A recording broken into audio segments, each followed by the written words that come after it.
Office of the Medical Examiner, Beatsville. Dr. Jack Hanman is speaking. How can I help you? Good evening, this is Kate Brooks. I'm not sure if you remember me. A few weeks ago, we talked about an article I'm working on. It's about your wife. I dropped by last Friday to speak to you, but you weren't working at the time. I asked the security guard to pass on a note for me. I would like us to discuss the topic of... I thought I had made it painfully obvious for the last time. No! Please don't call me again and stop inquiring about my wife. Damn journalists. They don't let me work. God damn it. I'm not in the best frame of mind to record a lecture for my students now. I'm feeling completely broken. Where did I leave my meds this time?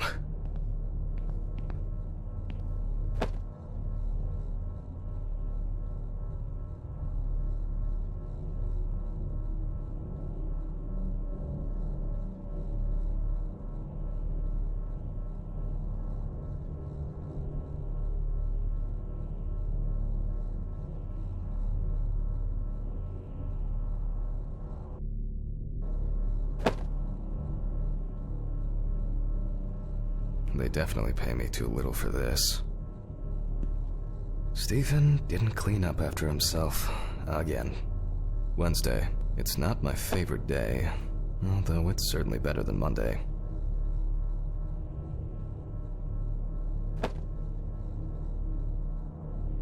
Awful. It would be good to finally repair the coffee machine.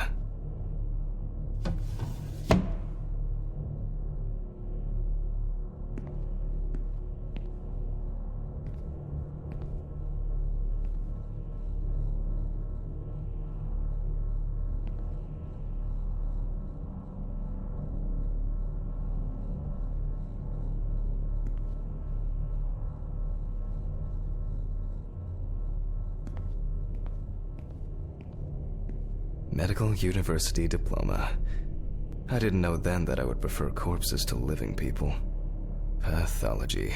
How to combine the hands of a surgeon, the passion for a good mystery, and an exceptionally strong stomach.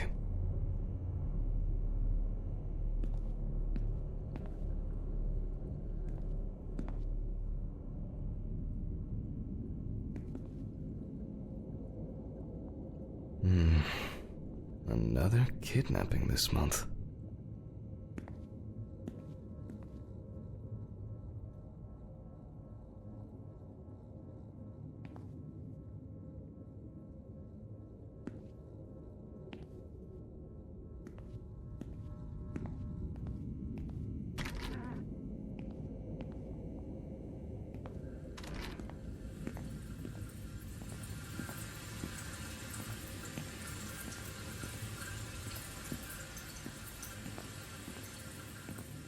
Okay, time to pull myself together. And get back to work. I've already taken my pill, not looking to overdose.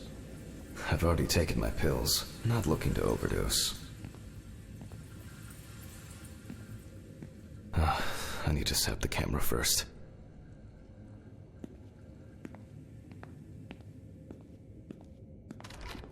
This place is starting to look like a hoarder's dream, rather than a storage room.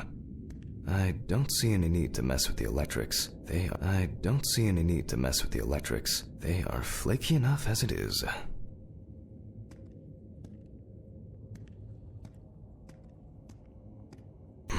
Now remember, Jack, don't forget, hit the record button this time. Let's hope I'm not caught short this evening.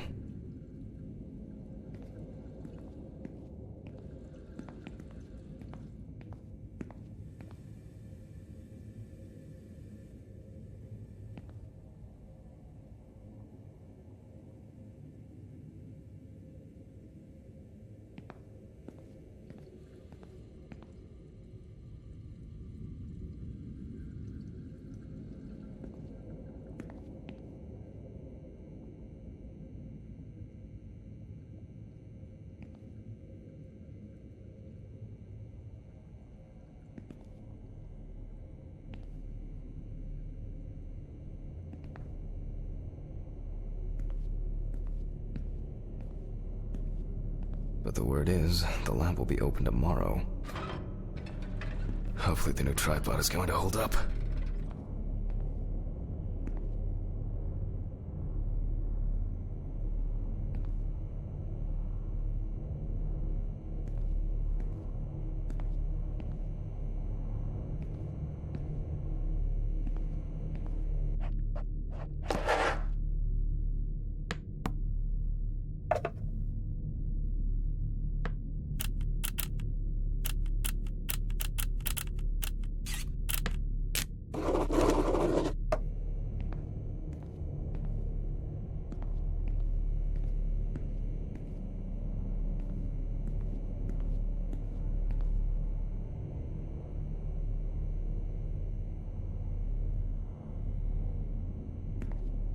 My old but trusted centrifuge. Ideal for all the fluid tests I need to perform during an autopsy. My old but trusted centrifuge. Ideal for all the fluid tests I need to perform during an autopsy.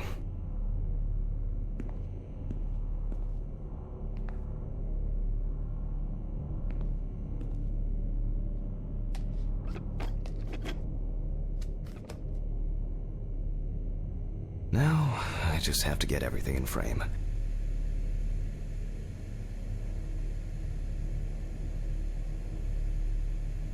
This should be fine.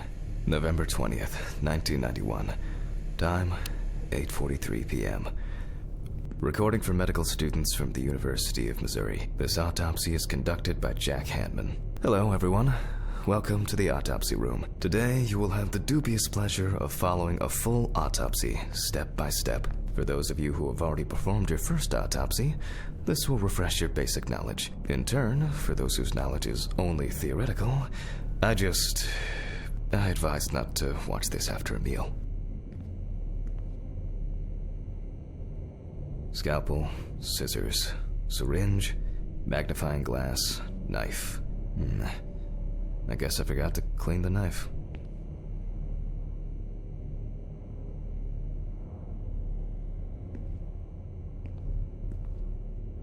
I wasn't sure it would amount to anything, but the World Wide Web has been a blessing for speeding up my work.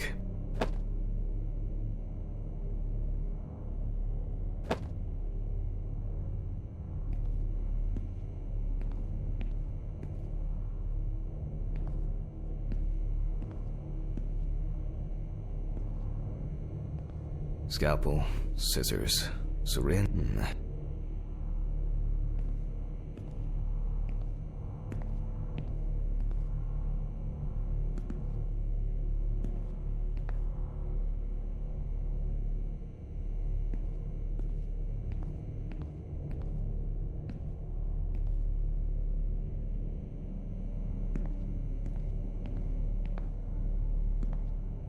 Let's start. Always wear an apron, mask, and gloves. Goggles are a must when the job is splashy. And in case of sharp accidents, it's worth having disinfectants at hand. It's true that you won't get ptomaine poisoning straight away, but if your liver or kidney aren't doing well, you may end up with diarrhea. The cadaver is placed on its back on the autopsy table. The pathologist stands on the right of the deceased. Make sure that all the necessary tools are always at hand so that you don't have to run around looking for something, like I do all the time. In the process of revealing and securing forensic evidence, it is difficult not to interfere with the original condition of the deceased. Written and photographic documentation plays a vital role throughout the entire examination process. During your research, be patient, inquisitive, but above all, attentive to detail. Many entries are visible at first glance, but sometimes they can be cover for more interesting stories. And lastly, remember that nothing teaches you self-narration like working with the dead. So get used to that fact soon. Everyone will think you're talking to yourself. Now, onto the police folder. That will contain all sorts of pertinent information as to who the deceased might be and what potentially happened to them. So, let's take a closer look, shall we? Some of my previous cases, a reminder of more prosperous times. I wasn't sure it would amount to anything, but the world...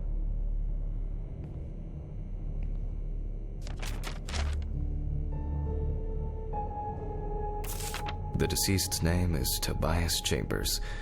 locally known as Old Toby. Homeless and unemployed for at least a couple of years.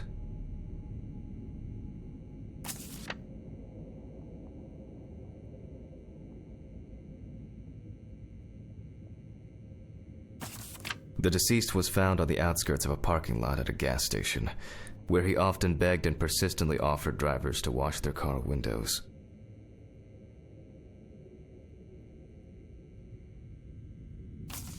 The body was noticed by a station employee during the morning shift. Initially, he thought that someone had thrown some boots and a coat in a nearby ditch. It took him a moment to recognize the pile of clothes as the body of a man. He worked most of his life at the local port dealing with unloaded cargo. He was fired for being drunk and starting fights. His son runs a hardware store on his own. His wife left him years ago. They both had no contact with the deceased. Signs of libation were found around the body. Empty bottles, traces of an inept attempt to start a fire, and a scattered makeshift blanket. That's it.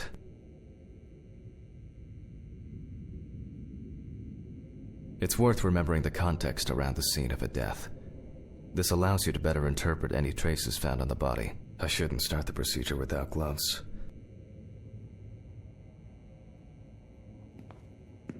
It's been a while since the eye wash in this thing was changed. It's probably a health hazard now.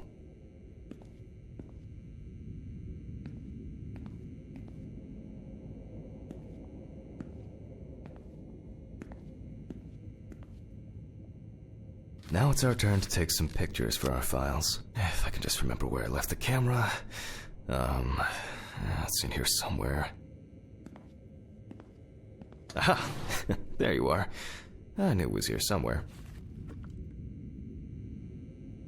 As I mentioned at the beginning, before we begin the internal examination, we need to document the cadaver and the condition it arrived in. We begin with a full body photo. Try and stick to the top-down rule, but this is not always possible. Let's keep in mind it's all about the legibility, not the perfect frame.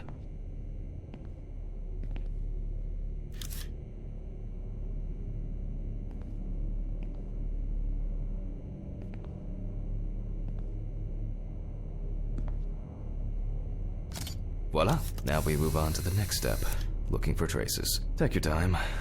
Look at the corpse from different sides, from different angles, up close, and from a distance. You're looking for anything out of the ordinary.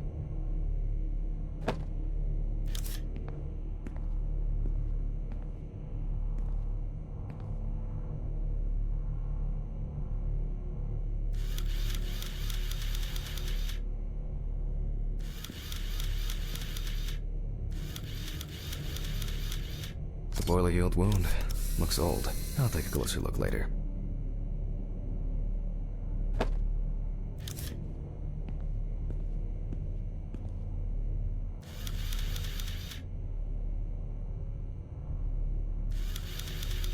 That's something interesting. It will be necessary to check whether this injury was severe enough to cause damage to the brain.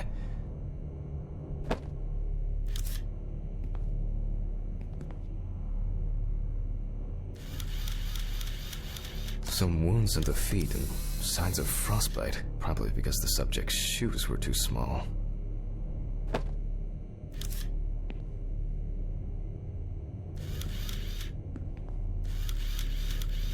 Hardened hands, worn out by physical work, and frostbite? In a moment, we will check which of our initial observations will be worthy of further consideration. But before we get to that, I need to write down some basic data.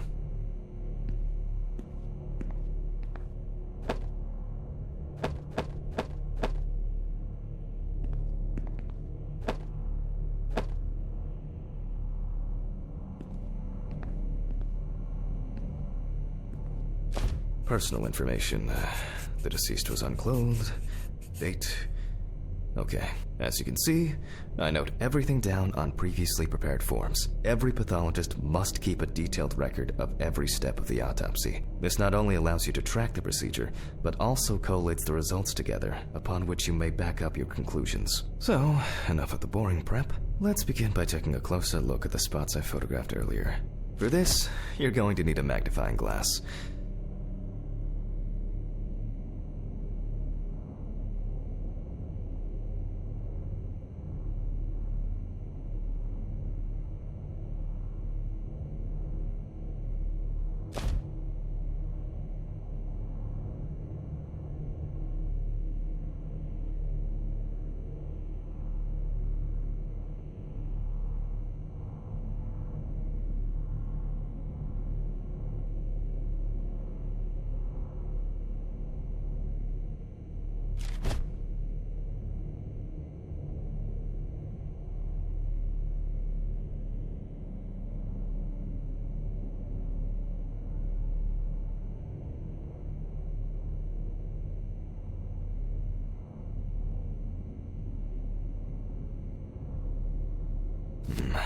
Which spot first?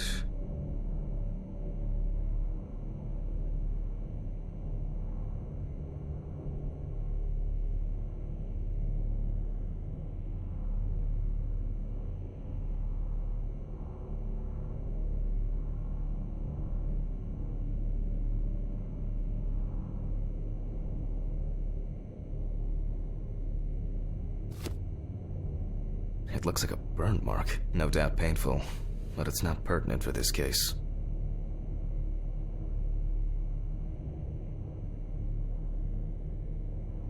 I can confirm the presence of ecchymosis on the deceased man's head.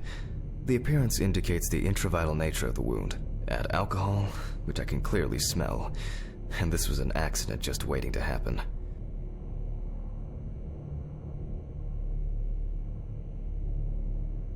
Here we can see frostbite on the fingertips. We can tell by the characteristic skin color.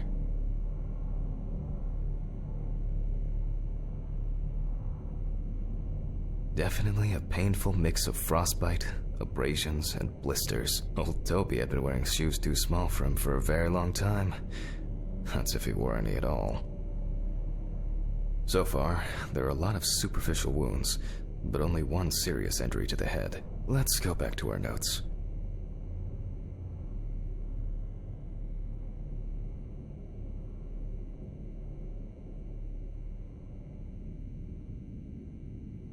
First, I mark the location of the injuries and make notes for each one. So...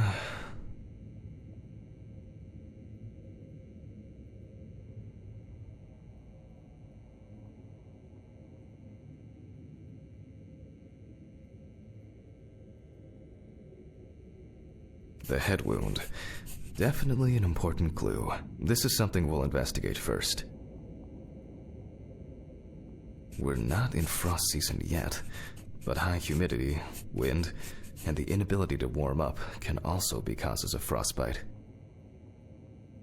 If Toby's body was cold for a prolonged period, the frostbite could have resulted from the body's defense reaction. The safety of the internal organs is more important than fingers, nose, or ears. Even though this type of wound didn't contribute to the deceased's death, we're still required to record it. As you can see, we don't have much to go on. Let's write down what preliminary causes of death we can think of.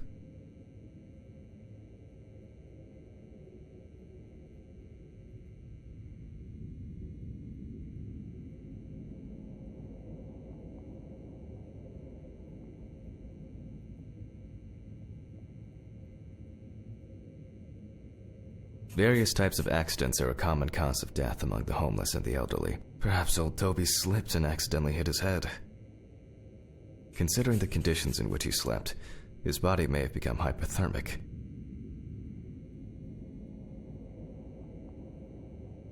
The nights have been particularly nasty lately. We will check if there are any signs of freezing internally. This is of no interest to us. Since the deceased clearly smelled of alcohol, I'll add alcohol poisoning to our list.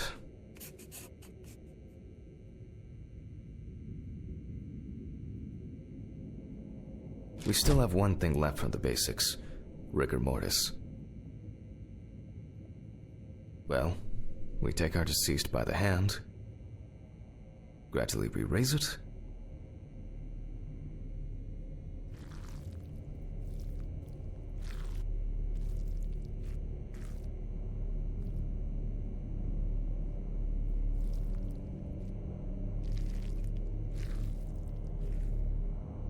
now let it go. As you can see, the hand falls loose. What's the conclusion? Death must have occurred more than 72 hours ago. The police information appears correct.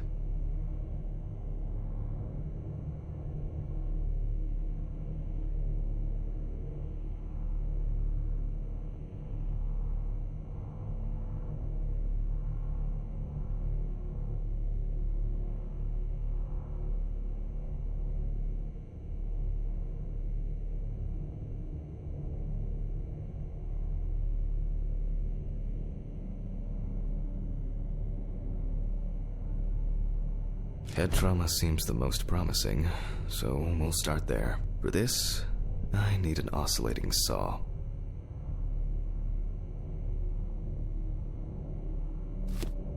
The cut is made from ear to ear.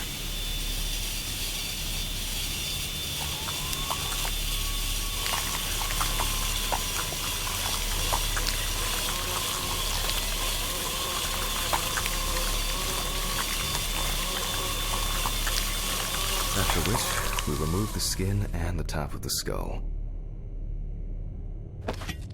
After the basic examination, we can see that the brain's cerebral gyri in both hemispheres are symmetric. The brain looks good. Let's take a cross-section.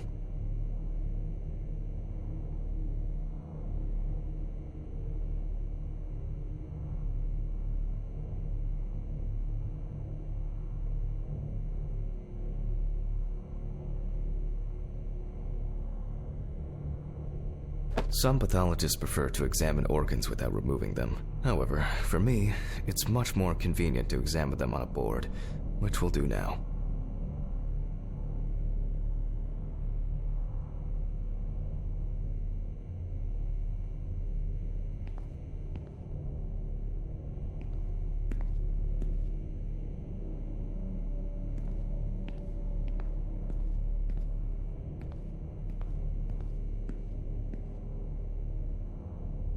Holding a long, narrow blade knife in the dominant hand, we slowly cut the cranial nerves on both sides, all the time pulling the brain towards us.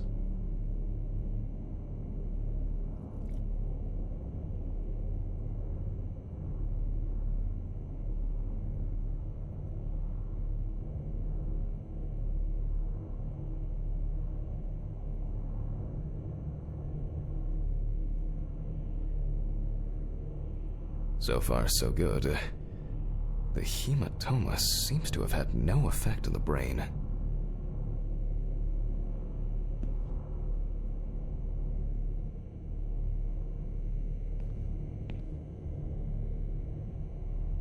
We can rule the fatal accident out as well.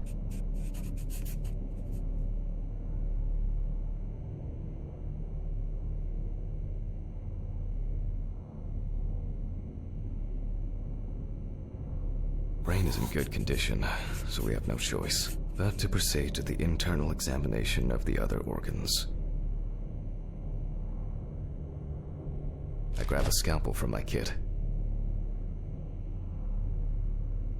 The incision should be in the shape of a letter Y. We use a deep cut to reach all the way to the ribs and to penetrate the abdominal wall.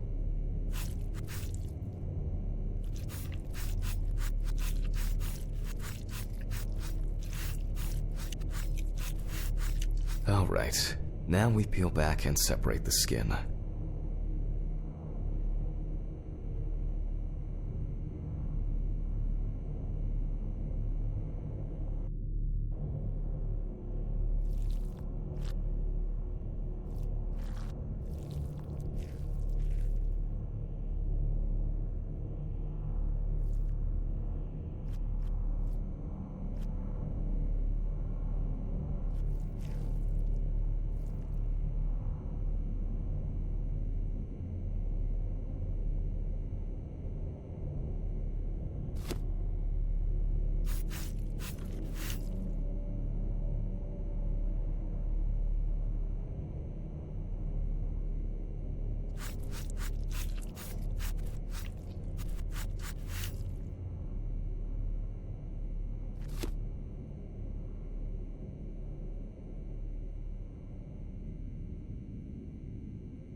Now, we need to remove the ribs. We'll need the loppers for this.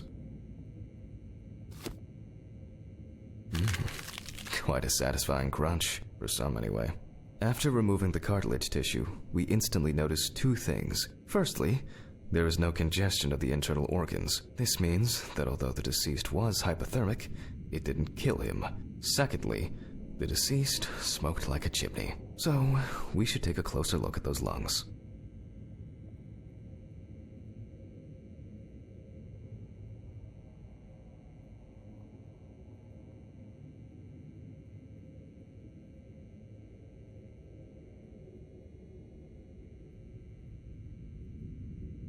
We can see widespread black and tarry deposits caused by smoking cigarettes.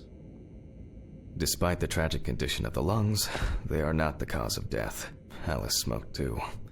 It didn't kill her, but... what was I talking about? Lungs. Yes.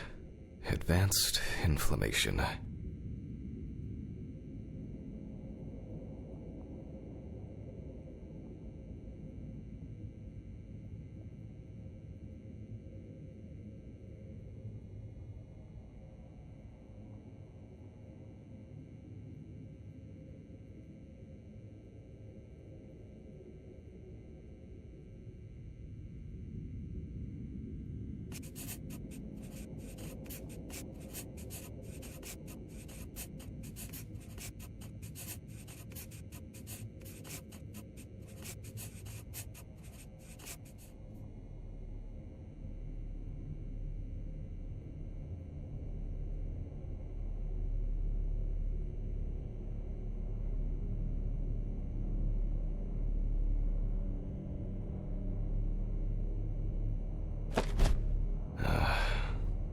What now?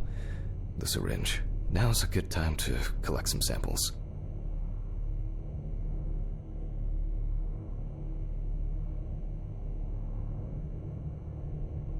Specifically 3. From the eye, the heart, and the bladder.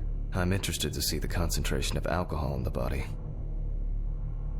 Vitreous humor analysis is very useful in indicating long-term alcohol abuse. 5 milliliters from the left ventricle should do it.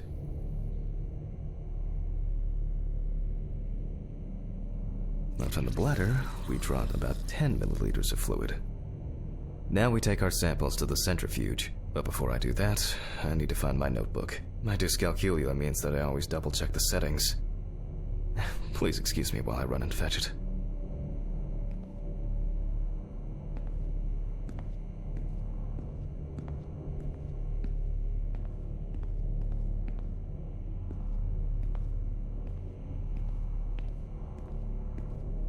My old but trusted centrifuge. Ideal for all the fluid tests I need to perform during an autopsy.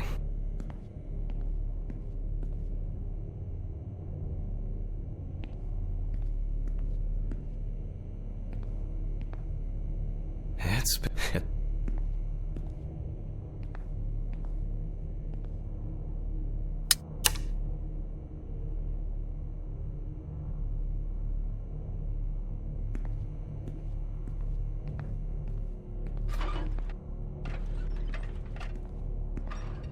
But the word is, the lab will be open tomorrow.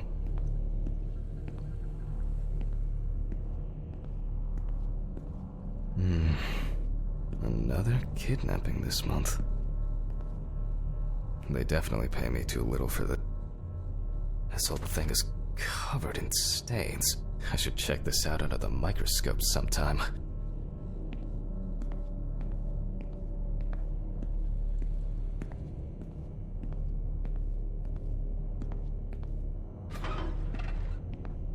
Let's get back to the examination.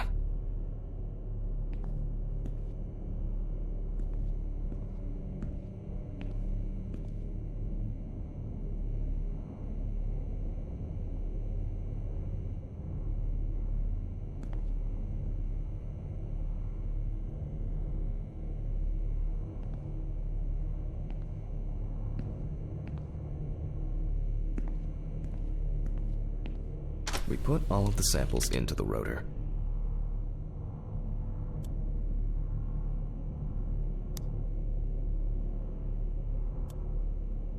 Now, we set the appropriate time and speed.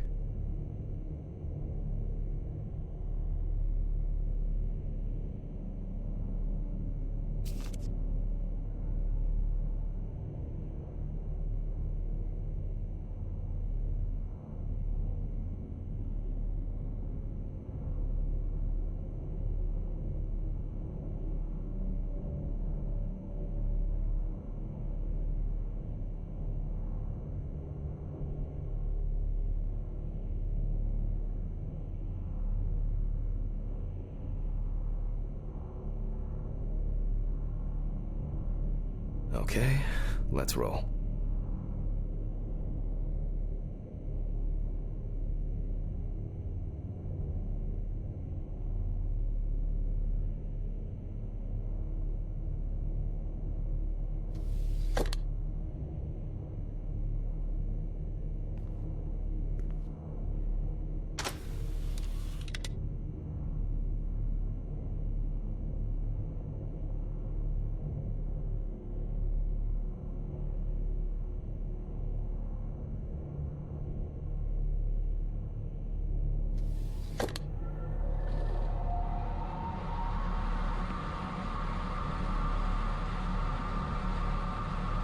Oh shit, the fuses again.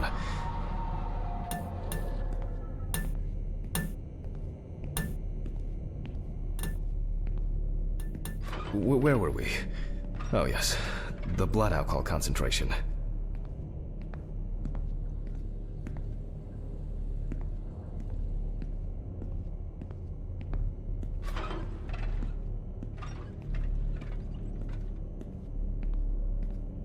Let's see what we've got here.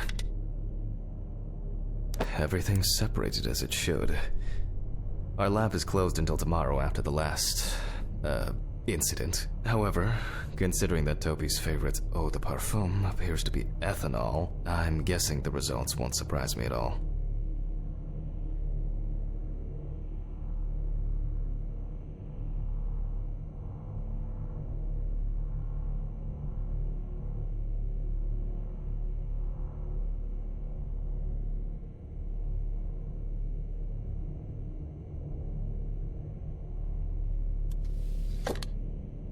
Let's go further.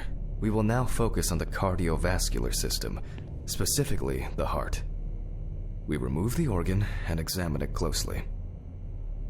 We look for dark hypoxic areas, clots, or other elements that stand out as abnormal. At first glance, the heart looks fine. The pulmonary trunk and aorta seem to be in good condition. There are no pathological changes that would have contributed to Toby's death.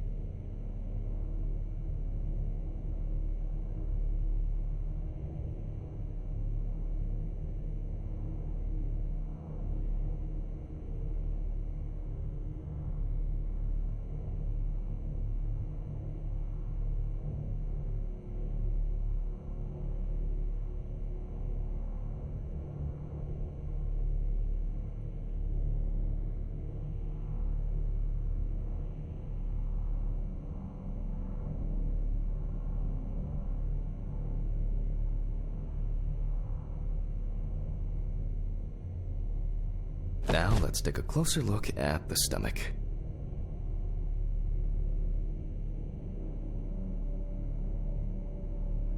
Size is normal, healthy, pink color, and as expected, the stomach has no major external damage. We must now cut it open and inspect inside. We will do it carefully so that its contents do not spill out.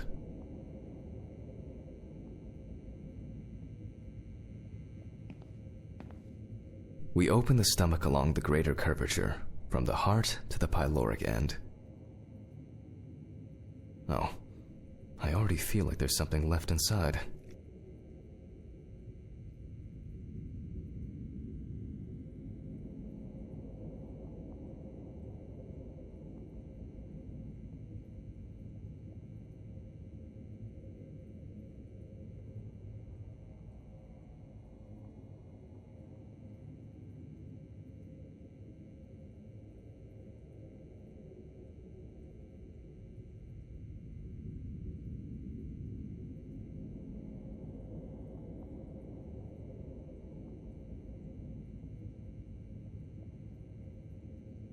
Okay, large amount of gas, small amounts of yellow, grayish food content, resembling some kind of meat. Either our deceased hadn't eaten in days, or the bulk of his stomach had already found a way out. Looks like I'll have to find the missing contents.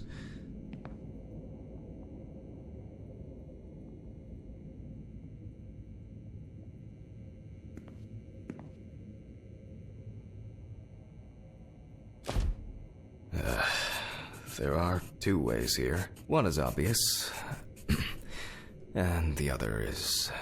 It couldn't have been suffocation, could it? I'll add this to the list and move on to the deceased's neck.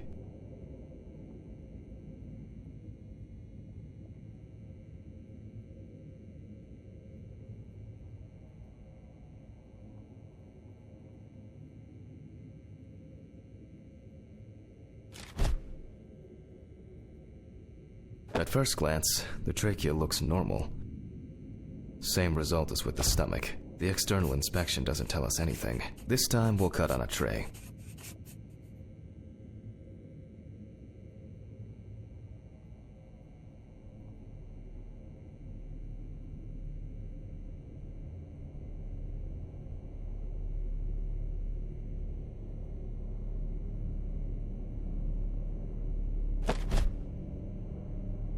While cutting such a small organ as the trachea, we must make a precise incision.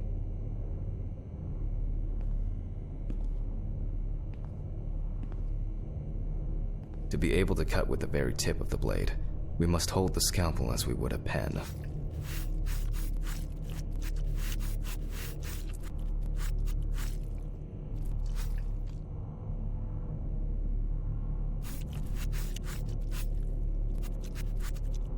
And after careful examination and deduction, we've got it. A clogged trachea. It's time to summarize the whole thing.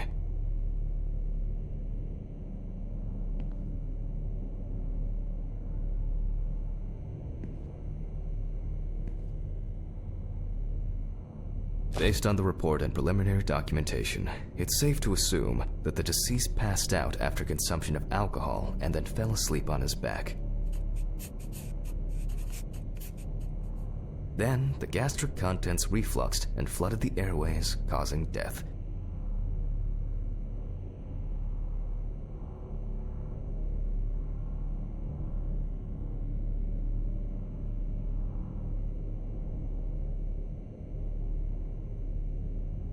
That's why we don't forget about the recovery position at dorm parties.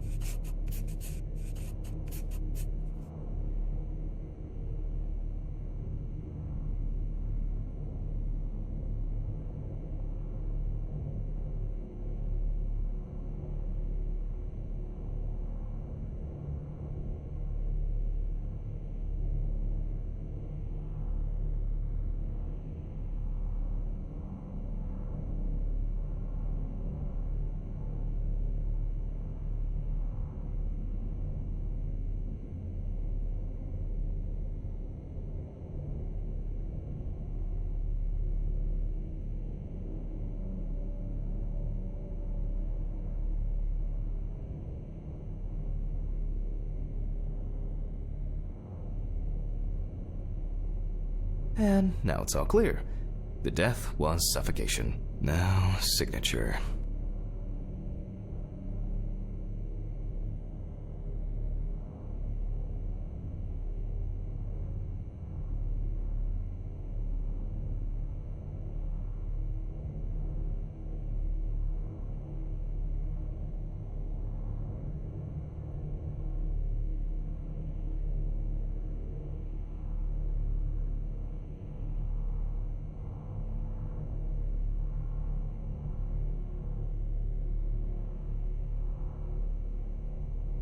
The mystery is solved. But for us, this is not the end. First, the dead body needs to be cleaned up.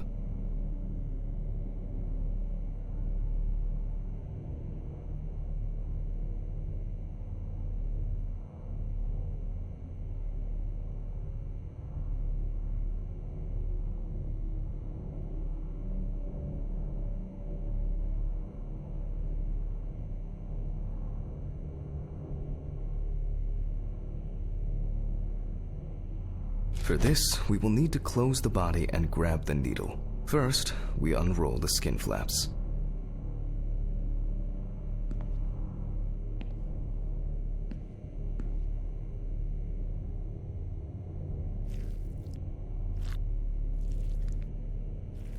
And then, we sew the deceased back up. I'm using the baseball stitch technique.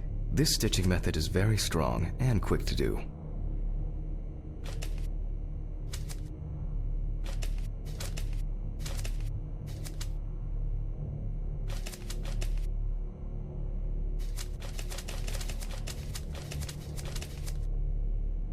Beautiful. Now we say goodbye to the deceased and put them safely in the fridge, ready for the next stage of their journey.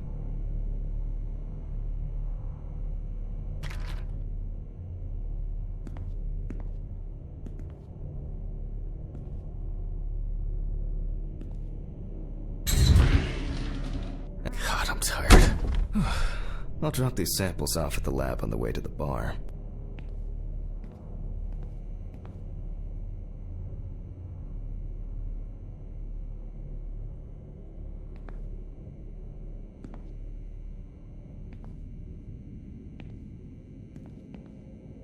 Scalpel.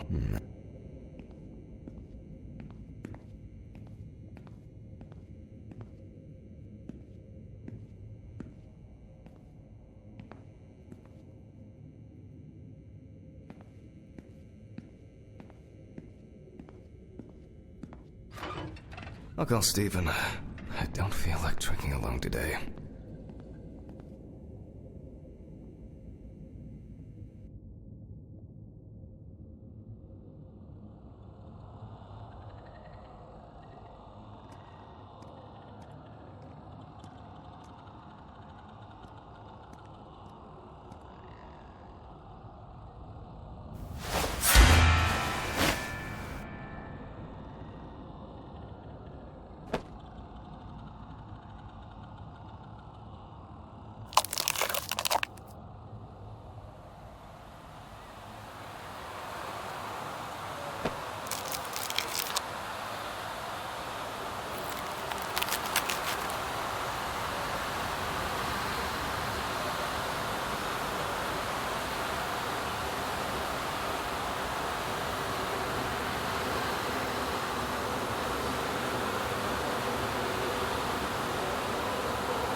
Forgive me.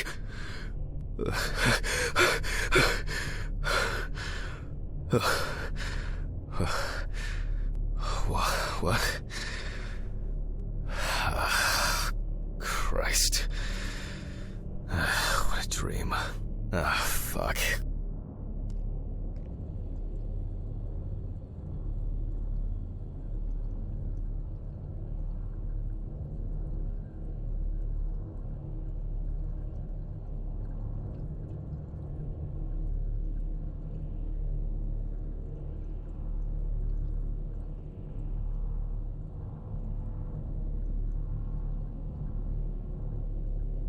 It's been almost a year.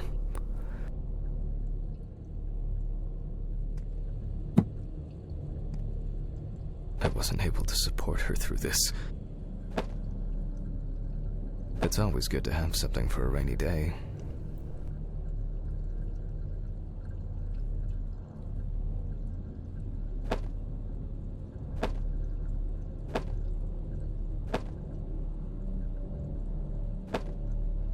She got it for her first day of work, and she broke it the same day. She said it was for luck.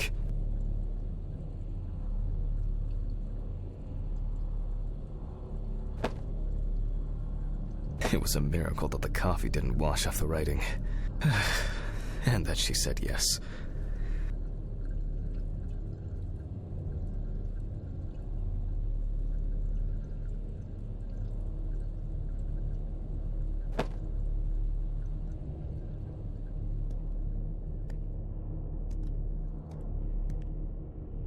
Time flies, and probably doesn't have to get up to work.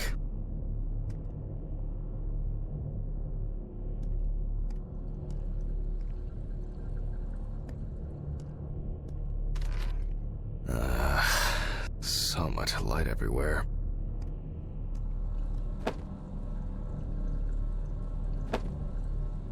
Some days, I just feel like setting fire to all this paperwork. I'm fed up with it.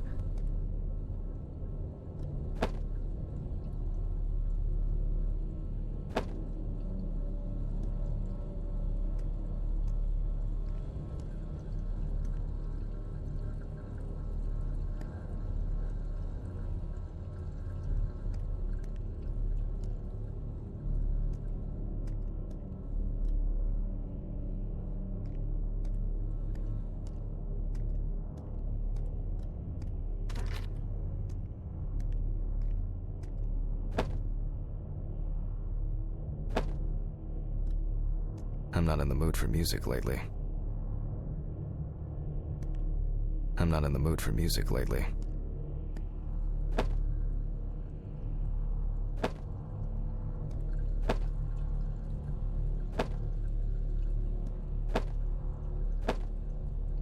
They certainly have more will to live than I do. I still feel uneasy. At this time, Alice would probably be sitting here reading a book.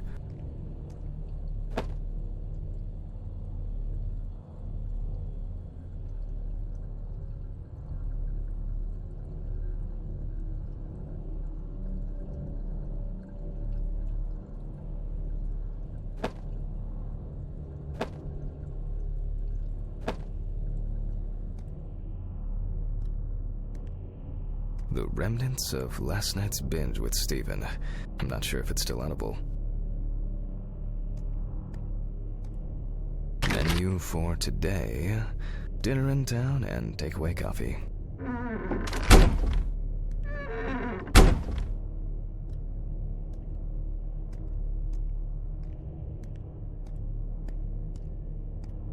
A pill a day keeps the defective Jack away.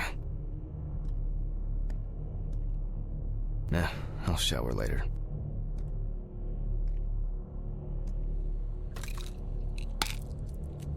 It's a shame these won't help with my hangover. It's just too dirty to use. The fucking phone.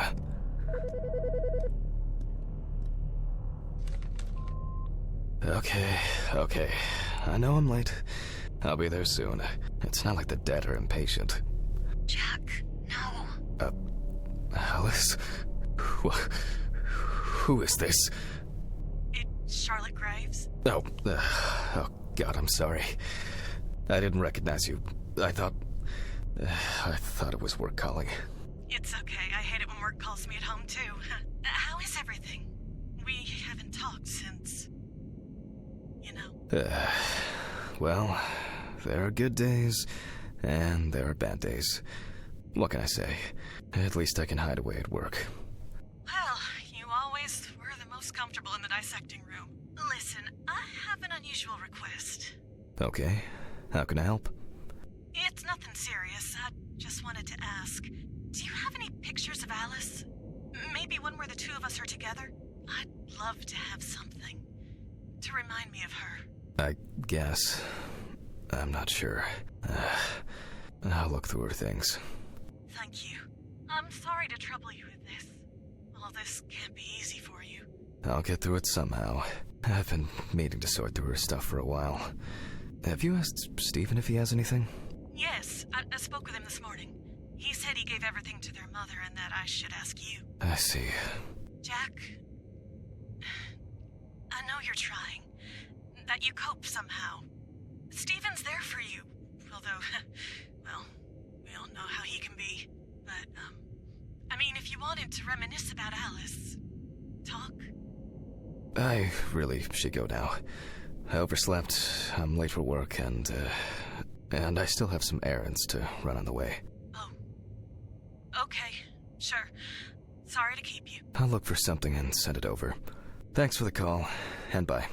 Oh, do you have my address? Not on hand. You'd best remind me again. 292 Browning Lane, apartment 432, Johnson City, New York, 13790. Got it. Thanks. Thank you.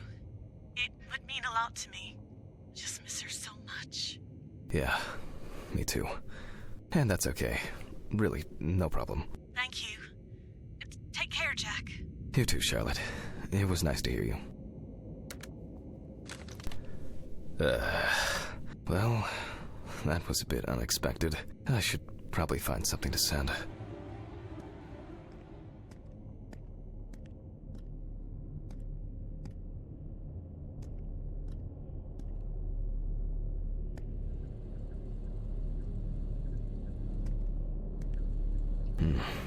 I really need to get this laundry done.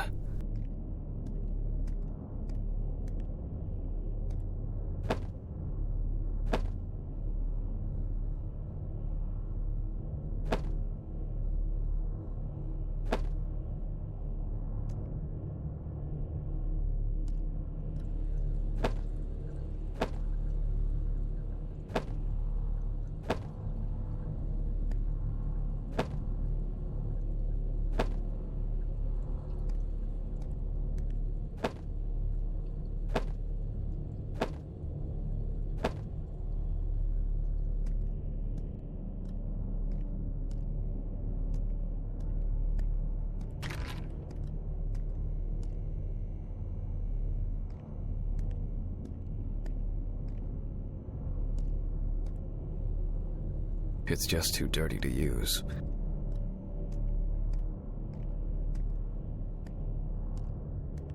Alice didn't like this portrait.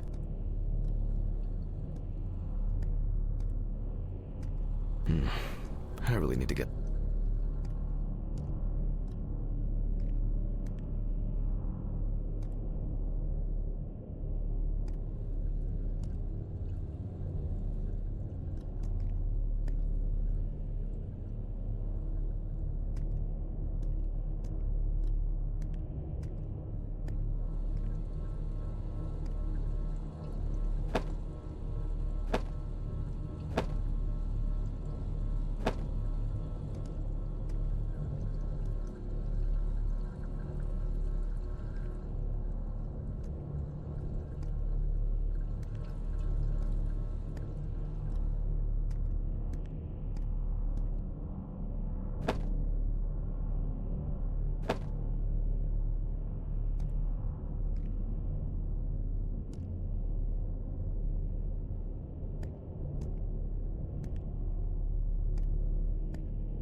Alice used to joke that smoking near plants made cigarettes less harmful.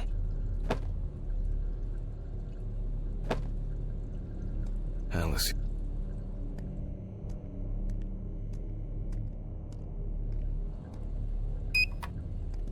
Oh, shit. Almost left the door.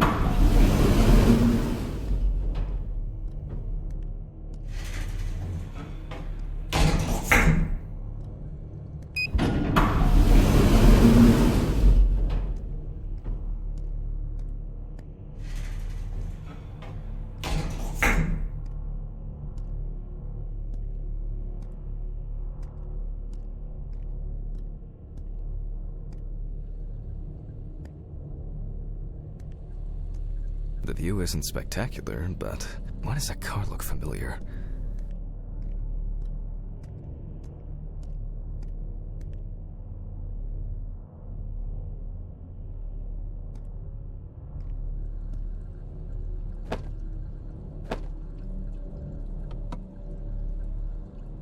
Alice and Charlotte in Amsterdam. It's hard to believe they've known each other for so long. These were from Thanksgiving. Stephen invited me. I was going to give them to his mother, but then I met Alice. That was the first time I saw her.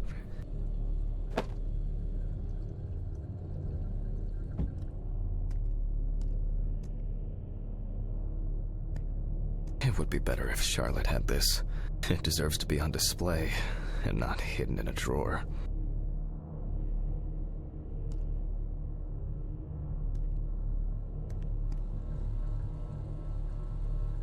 Okay, time to go to work. I'm seriously late. I should grab some coffee and aspirin on the way.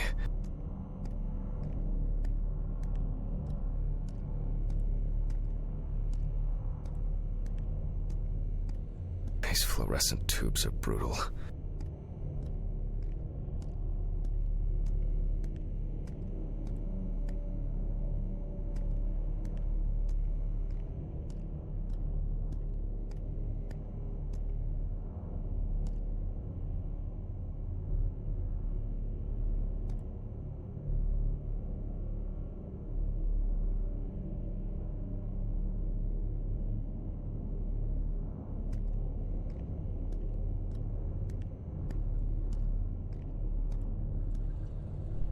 Standard correspondence consisting of bills, advertising leaflets, and...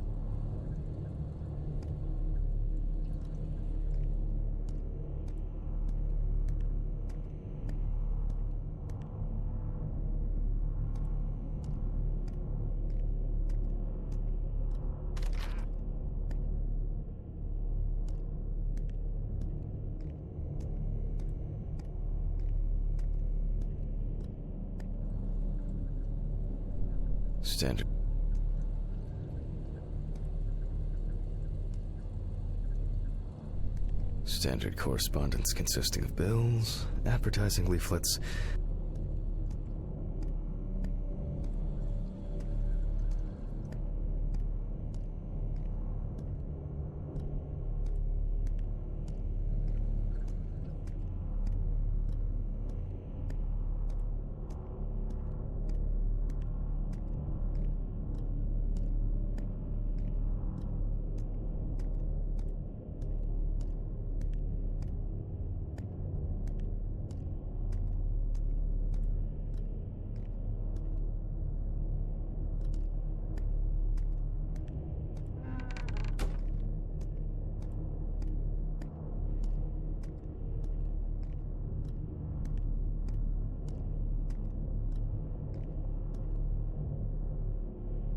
I hope this helps, Charlotte. Okay. All done here. Time to go. Huh?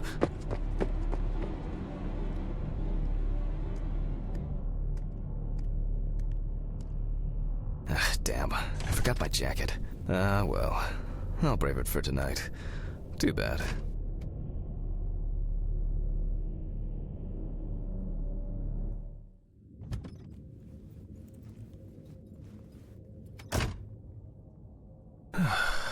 Nice and fresh. At least it's peaceful here.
Good evening, Mr. Ridley.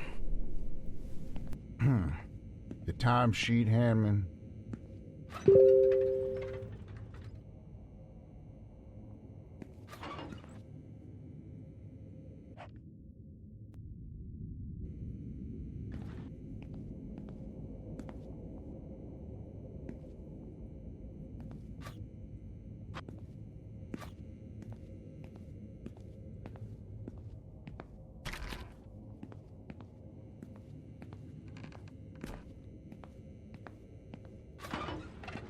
Some corpses have more personality than this guy.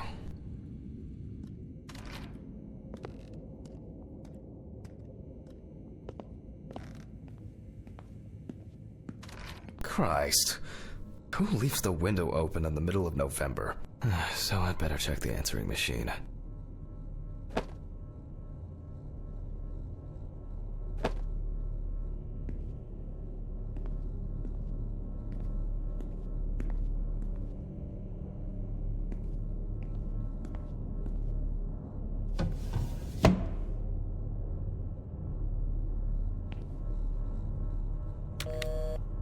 Hi, Jack. I dropped by a little early today. I left the body with Ridley in the corridor. He wasn't sitting in the locker then, so maybe he'll even throw him into the room. Well, how are you doing? I mean, it's your first birthday without her, and...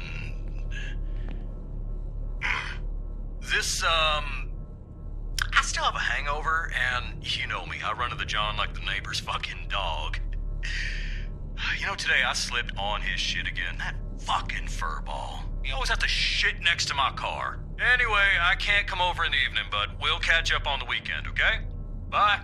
I almost forgot. Charlotte called me this morning. She asked about you, so answer your calls, Jack. This time it's not a reprimand for being late. That's par for the course. I wonder when this clown will learn to look under his feet. What? Still no mold? What kind of cheap and nasty coffee is this? What? Still no mold? What kind of cheap and nasty coffee is this? Oh, it's actually my birthday. Dorothy must have marked them down. I don't understand why you can't just smoke outside.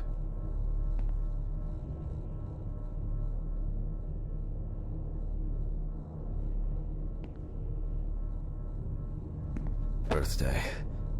I actually forgot it was today. Alice baked me muffins like these every birthday. A treat for later. I always crave something sweet after a section. Okay, joke's over. Apron, gloves, and get to work.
Man, I remember you. You were on that talent show. What was your name again? I need to order another batch of these. I've got to remember to do that later.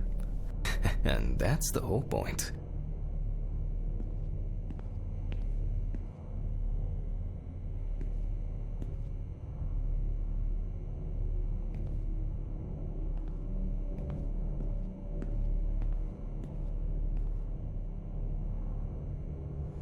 Steven laughs at me for recording everything.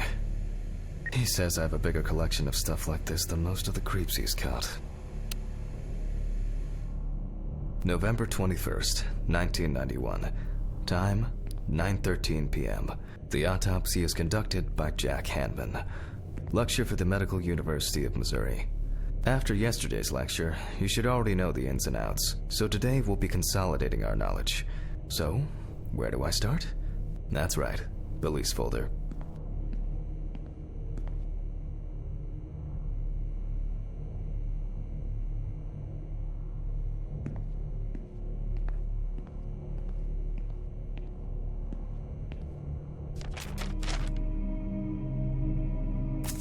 Ah, yes. Samantha Barker. Now remember, there's probably going to be a lot of chatter about this.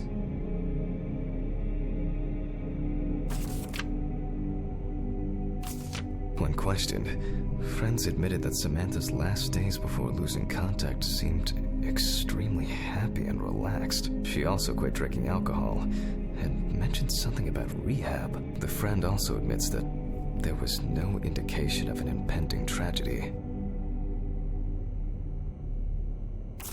Found in her own apartment by police patrol, officers were called by a concerned friend of the deceased who had been unable to contact Parker for several days.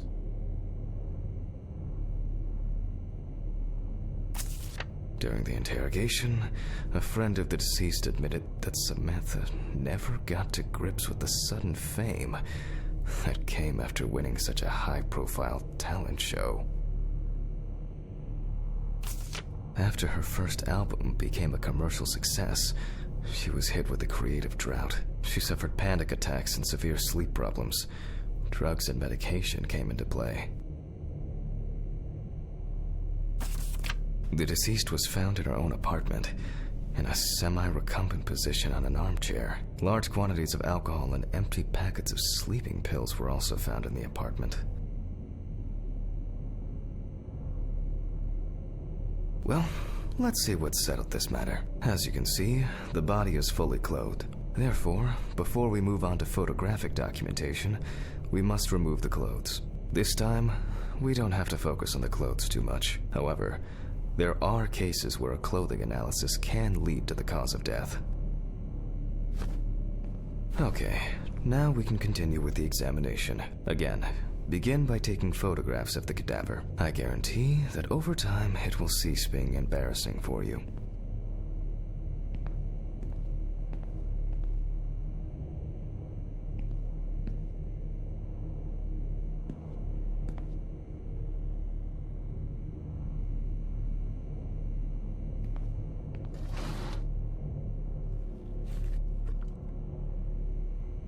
First, we photograph the whole body.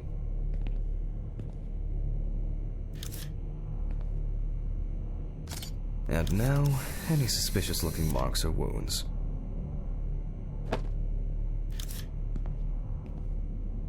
You don't get such bruises from a normal contusion.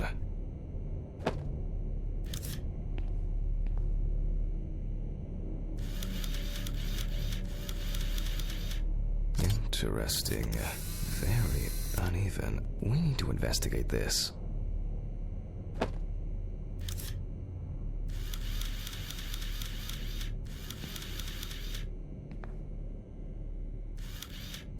Well, there's even more here.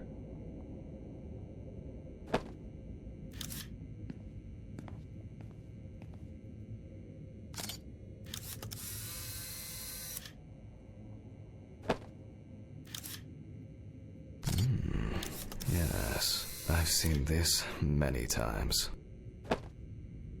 A few we will need to look into here.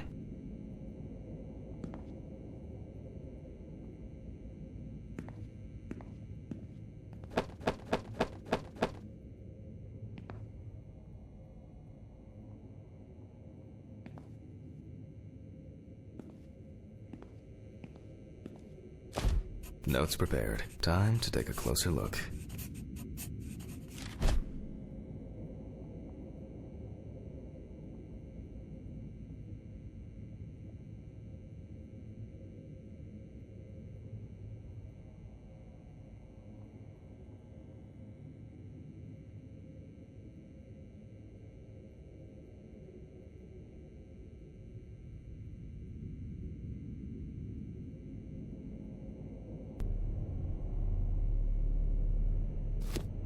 The number of bruises suggests that there may have been some kind of tussle.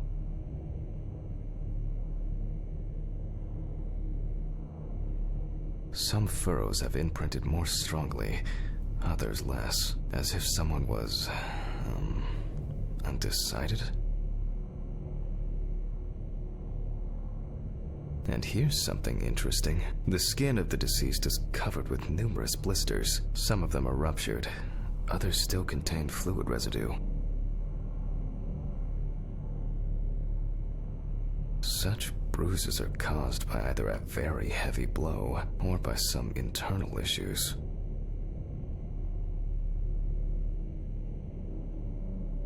More numerous blisters. We have some leads to investigate here. Let's write this down.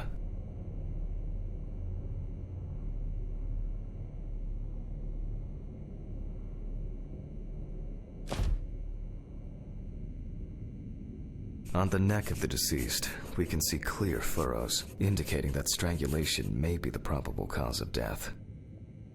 Currently, it's difficult to say whether the bruises were the result of a beating, or whether it could be some kind of internal bleeding. In general, such blisters usually appear in the case of mechanical abrasions, but due to the place of occurrence, this should be excluded. The most likely cause of such skin changes is the high concentration of barbiturates in the body. Although it's easier to have abrasions on your feet, but the number and size of the blisters suggests that it's probably a matter of barbiturate poisoning.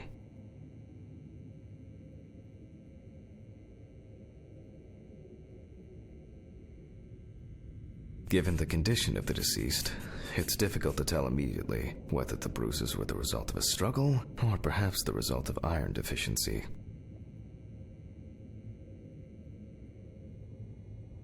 A severed spinal cord, trauma to the larynx, or trachea will verify whether the hanging was the final nail in Miss Barker's coffin. After examining the organs, we can easily verify whether there was internal bleeding or whether the deceased was suffering from something. I'll add barbiturates to the list of necessary tests, to be checked in the lab later. The examination with a UV lamp will dispel some doubts. Potential attackers could have left traces. Given the testimony of the victim's friend, I add alcohol poisoning to the list of potential causes of Miss Barker's death. A blood test will no doubt quickly verify that hypothesis. But first I'll check for external traces. For this we use the good old UV lamp. I look carefully at the whole body. UV rays will reveal any traces. Toward the area around the head is empty. Right hand clean. The left hand seems to be fine. No marks.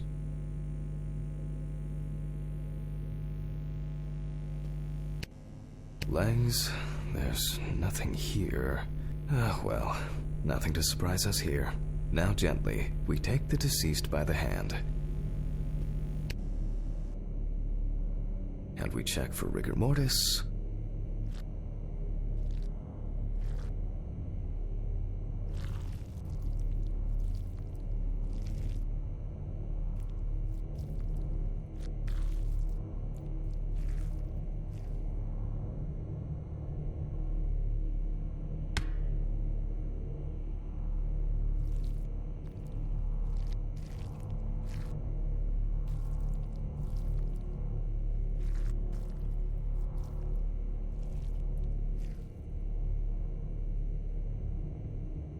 Again, the hand falls freely. After yesterday, you should know what this means. Since we don't have a definitive lead, we will examine all the key organs one by one. So, I'm starting the internal inspection. I dissect the skin of the deceased.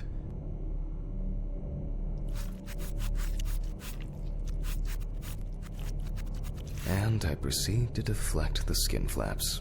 Compared with yesterday's body, the deceased has only trace amounts of adipose tissue.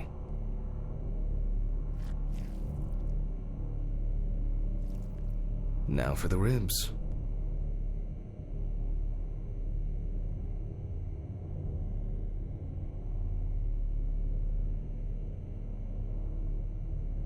What do we have here? Or rather, what don't we have? There is certainly no sign of internal bleeding.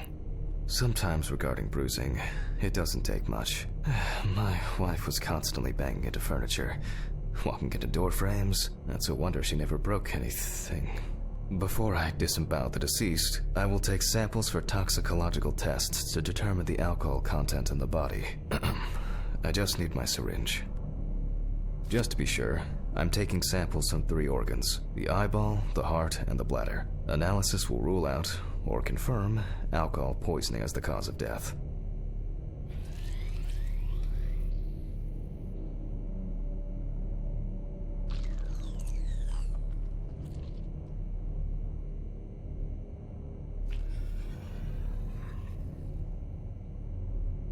All done. I'll transfer these to the centrifuge. What was it? 15, 70, 10, 75? My old but trusted centrifuge. Ideal for all the fluid tests I need to perform.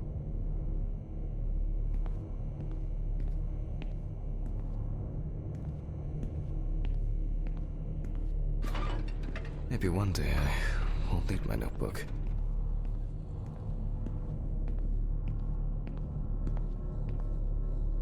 Numbers have never been my strong point. It's probably why I regularly forgot birthdays and anniversaries. I'm lucky Alice always forgave me.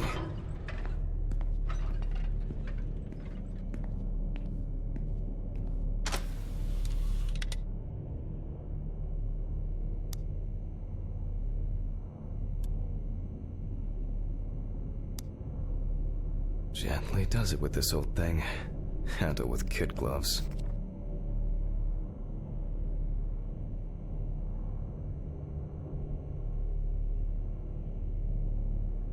I'm starting the centrifuge. Let's see what results come out. The laboratory is already open, so... Fucking hell! Ridley! Mr. Ridley!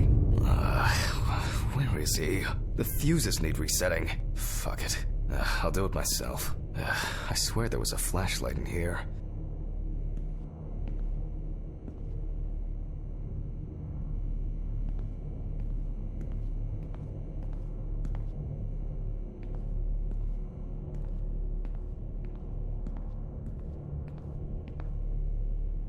A considerable collection.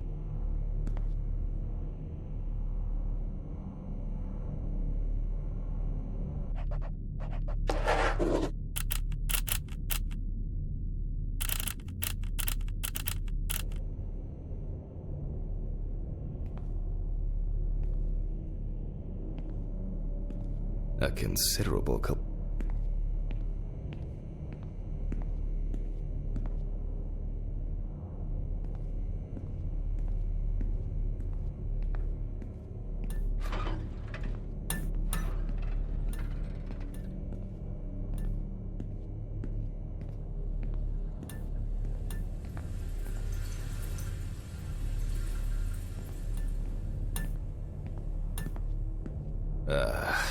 whatever.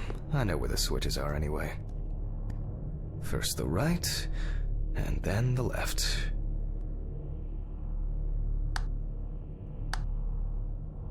And voila.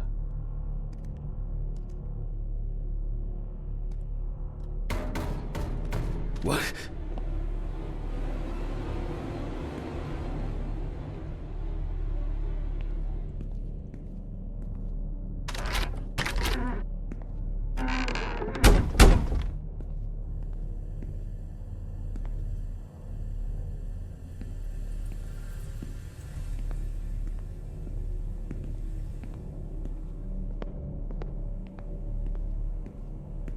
What the... oh, for fuck's sake. Can't I work in peace?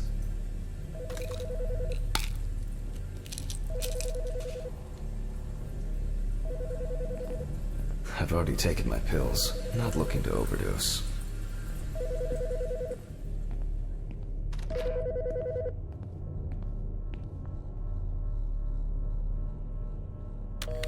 Jack Hanman speaking. Easy, why so rude? Steve? Sorry, man. This place is falling apart, and Ridley won't even lift a finger to help. You just can't work here. Did the centrifuge trip the fuses again? Yeah, eventually everything's gonna go up in smoke. Look on the bright side. It's a free cremation with your autopsy. Jesus, stop it. That shit pisses me off. Okay, sorry, Jack. Anyway, I'm calling to ask how the autopsy's going. Soon there'll be journalists sniffing around for info, so we'd best be ready. I'll whiz through this in a couple of hours. It doesn't look like a complicated case to me. More of a formality. The report will be available in the morning. Sounds great. Thanks. Phew! How's your head? Well, my head seems better than yours. On the way to work. Holy fuck. Jack, turn on the radio. What? What's happening? quiet. A 3-car police convoy was involved in an accident near Pete's Bay Bridge while transporting prisoners to Orleans Parish Prison. At the moment, we do not know the exact number of victims or whether any of the convicts escaped. However, the scale of the accident indicates a large number of victims, possibly even fatal ones. Police are on their way to investigate the incident and secure the area. We know that the injured prisoners are on death row. The police were to transport them to their execution, which was to take place tomorrow morning. Many of them are very dangerous criminals. We will report on the matter on an ongoing basis, so stay tuned with us. What was, Stephen, was Red Pete one of the passengers? He was, wasn't he? What if he survived? Jack, I have to go. They want me on site. What if he survived? I gotta go. Talk to you later, okay? Fuck. Calm down, Jack. Pills. I need my pills. You heard him, Jack. A serious accident. Lots of victims. He's definitely dead.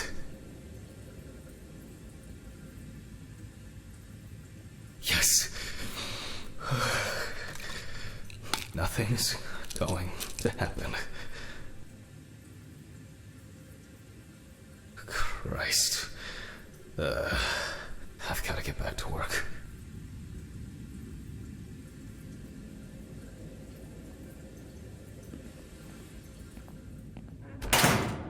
What?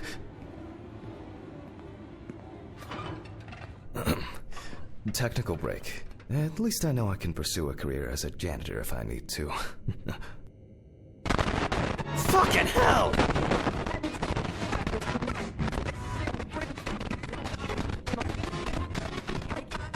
It's been a while since the eye wash in this. It's probably a health hazard now.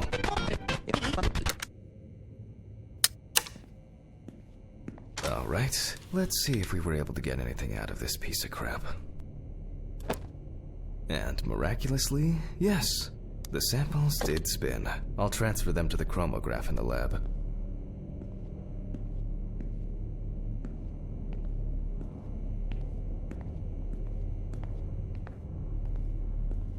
It's been a while since the eye wash in this thing was changed.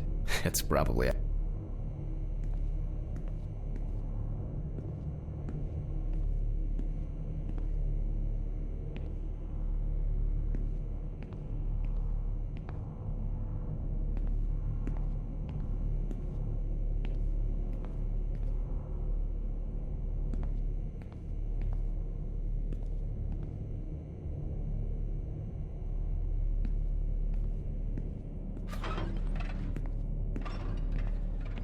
Alright, let's load this up.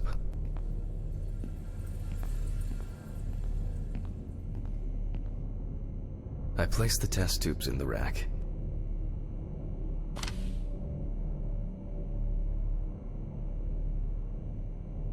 Now, just take 5 milliliters from each.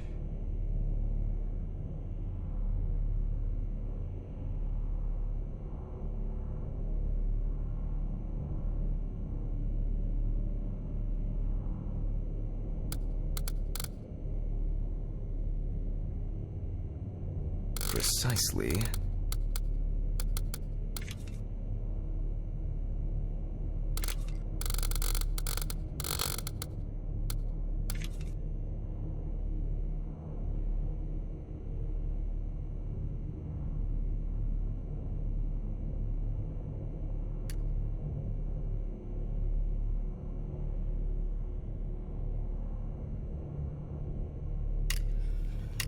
And the next.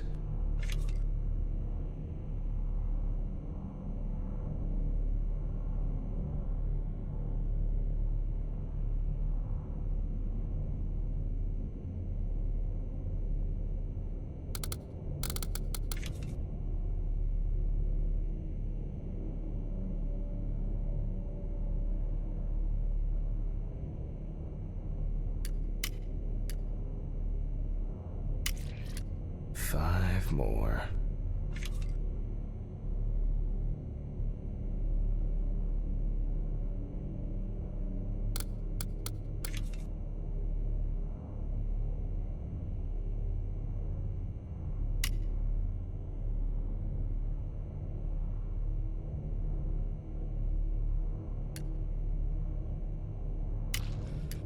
we put the prepared sample into the machine.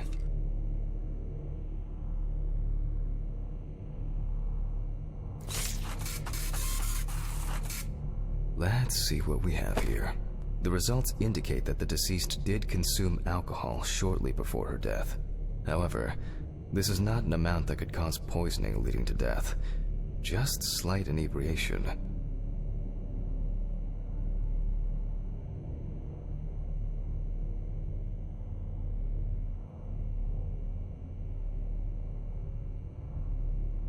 I can return to the body and continue the rest of the examination.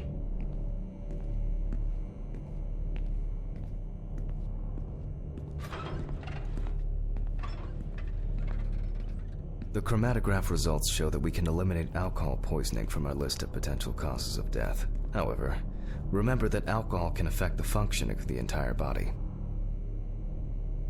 It disturbs the heart rhythm, accelerating its rate, and dilutes the blood, which may result in more severe bleeding in the event of an accident. Also remember that alcohol affects the metabolism of drugs in the liver, which I'll now look at in more detail.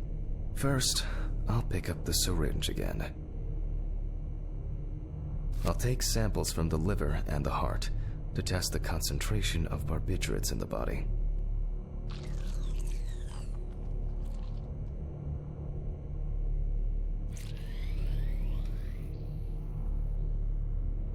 That's enough. I'll do the test later. I'd best not try my luck with the centrifuge right now. Now I remove the liver. No lesions. However, it is slightly enlarged. Perhaps it's a slight inflammation or drug-induced damage. It may also be the result of the deposition of substances from drugs. Let's check the weight of the organ.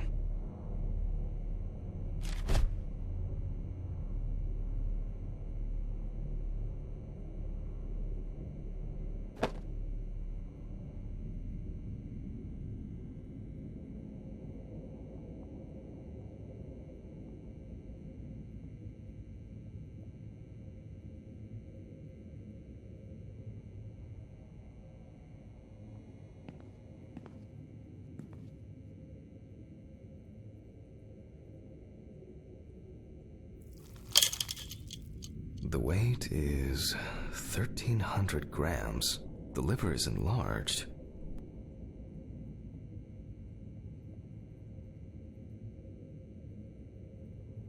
I'll move on to a cross-sectional study. Perhaps the enlargement is the result of early cancerous changes.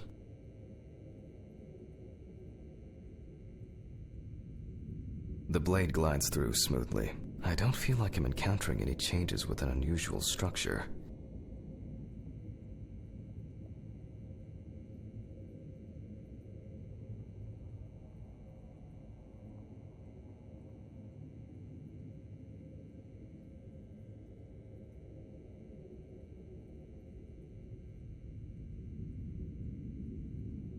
No steatosis or cirrhosis.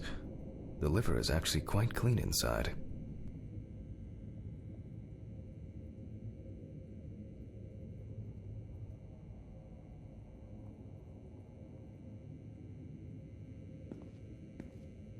The liver is basically healthy. We already know that the deceased didn't abuse alcohol. The question is, what about drugs or other substances? I move on to the heart.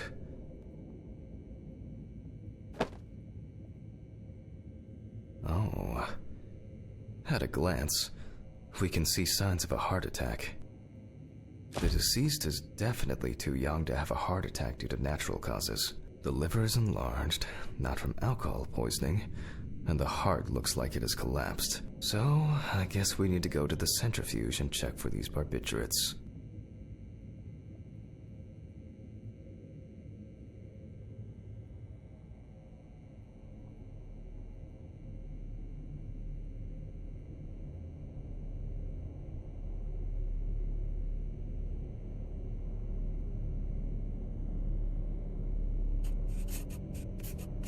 The last time I saw this kind of poisoning was a few years ago. I better check the data in my notebook. He was a middle-aged guy. He took his medication and forgot about it. So he took another pill. He forgot again and took another one. And another one.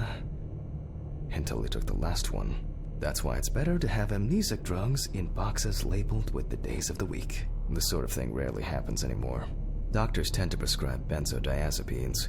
They are safer, but still shouldn't be combined with alcohol.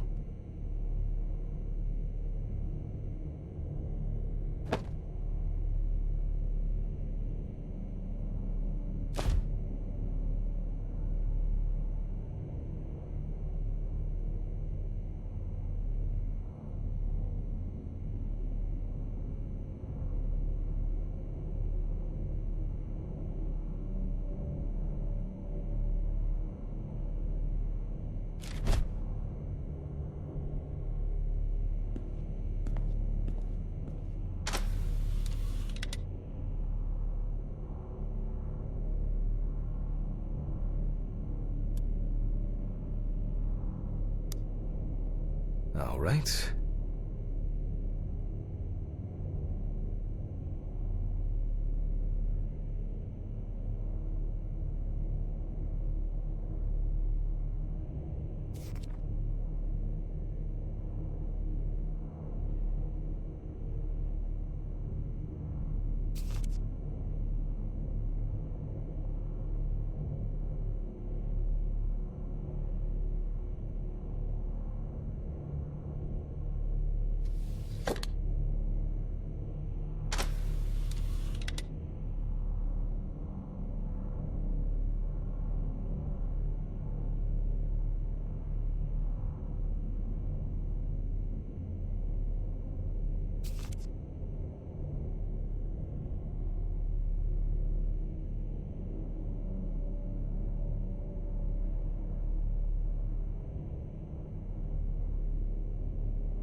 We close the centrifuge and pray that it doesn't trip anything again.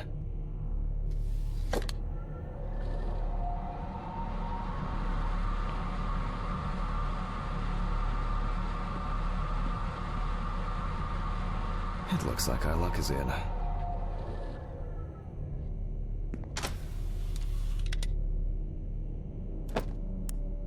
We can take the samples to the lab now. I wonder how she was able to get hold of these drugs.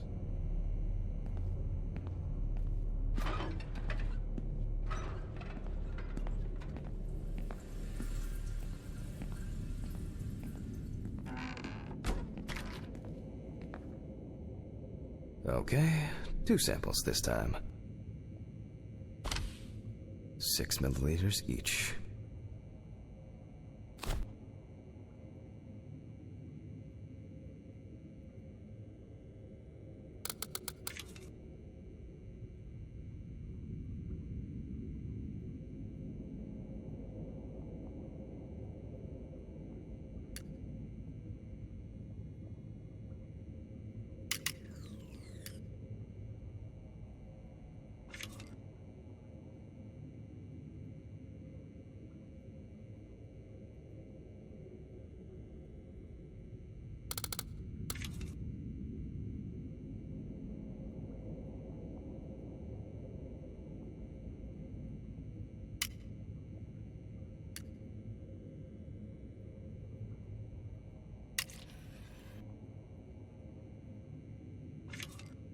Well, let's see how much of it we find.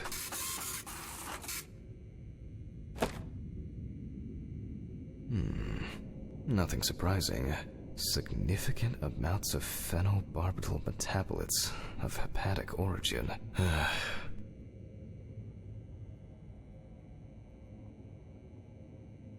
Looks like I'll have to check the contents of the deceased's stomach.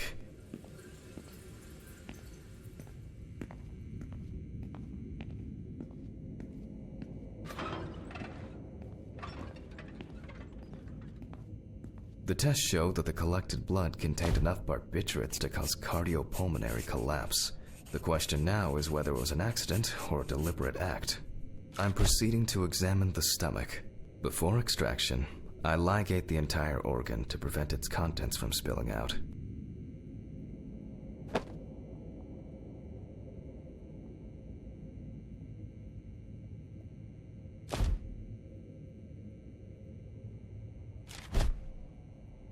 Okay, I'm now cutting out the organ, which will move to the board for dissection.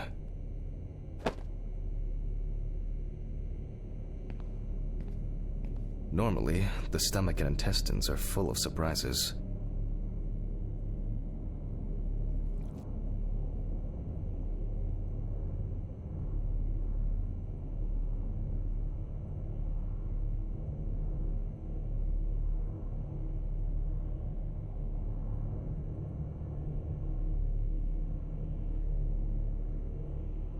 Not this time. We see remnants of undigested food and a dense mass of pills.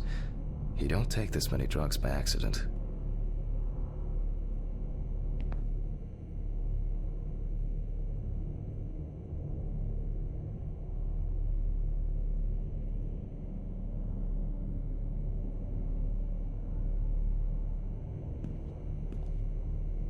Length and width normal. No obvious pathological changes. Undigested drugs found in the stomach of the deceased. The direct cause of death was probably an overdose. I'll check the rest of the organs, and then the nervous system. We'll see how significant the marks on the neck are for the whole case.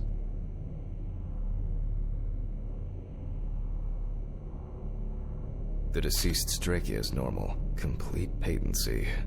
No food or fluid. Lungs are normal, no lesions. The victim was probably a smoker, but was unlikely to be in any serious danger.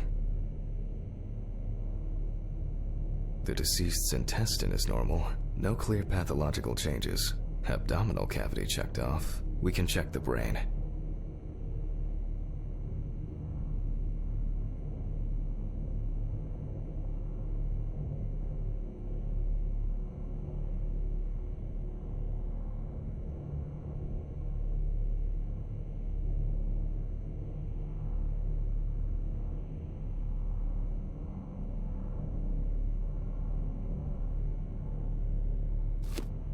I make a cut to open the lid of the victim's skull and remove the brain.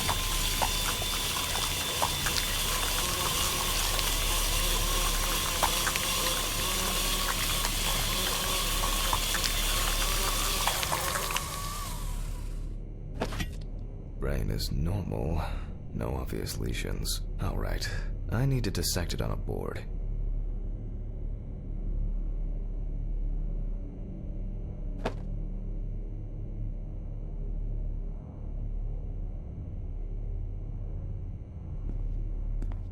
Using a knife, I carefully cut through the brain tissue. I peek inside a bit, and... I don't think there's anything worth noting. As expected, the deceased's brain is in excellent condition. No discoloration or changes due to hypoxia. There is still the matter of the marks on the neck. They look superficial, but who knows? Maybe the spinal cord has been severed. I need goggles and a saber saw. I think the goggles were in the desk drawer. Oh. They're out there.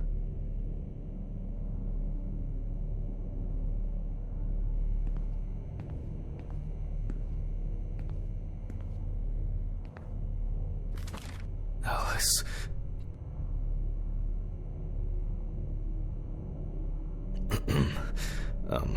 Saw. I need saw. Fuck. I don't see it here. Oh. I know. I probably left it in the basement after its last cleaning.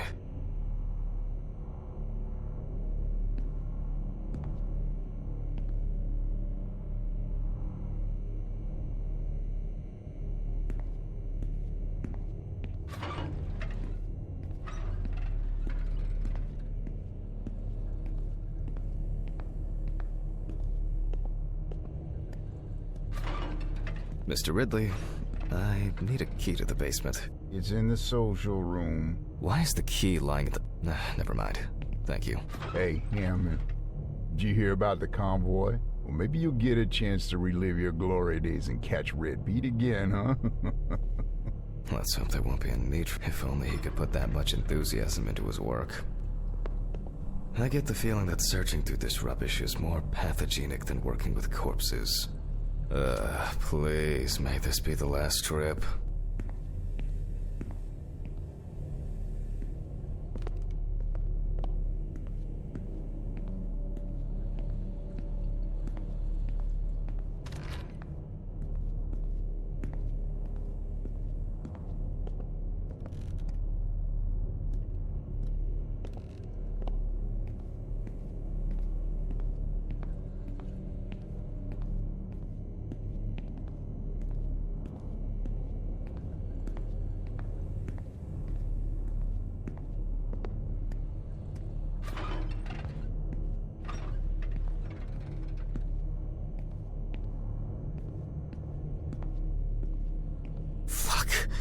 Why did the prison convoy have to get into an accident?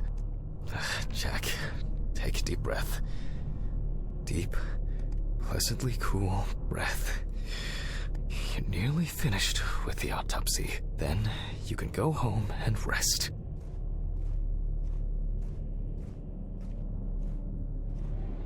I'll take the saw.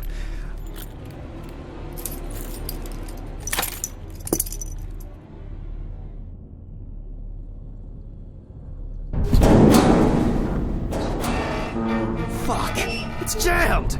Doesn't anyone do maintenance around here? Damn hatch. Damn Red Pete. Never again, if only.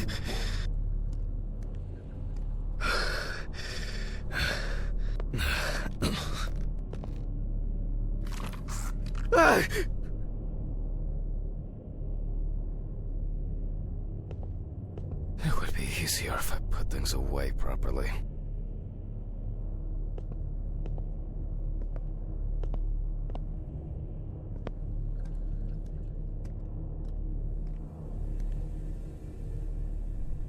Damn student lectures and their fucking props.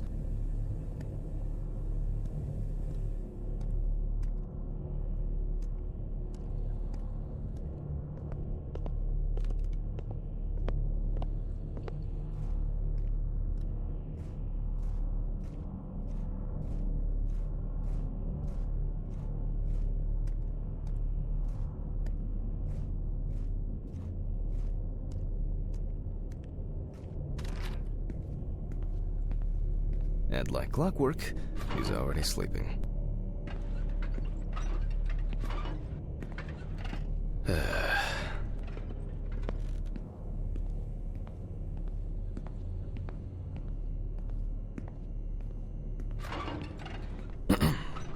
Sorry for the short interruption. I hope you all took the opportunity to grab some coffee. And now that I have everything I need, I'll move on to revealing the spinal cord.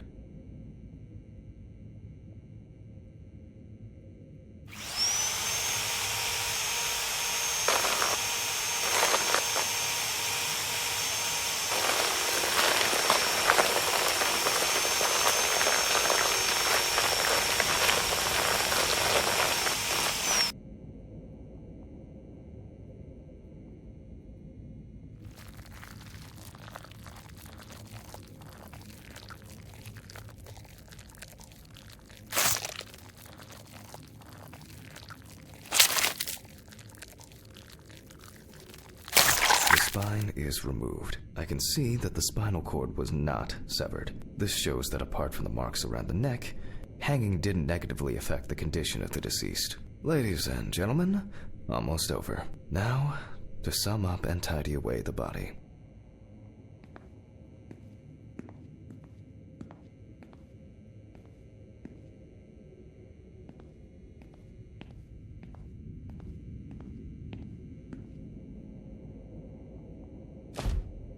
The direct cause of Samantha Barker's death was a heart attack resulting from an overdose of barbiturates. Traces found on the body suggest that the overdose was a deliberate act, following a failed attempt to hang herself. The autopsy found no evidence or genetic materials indicating that death could have been the result of an attack. Third-party involvement must be excluded.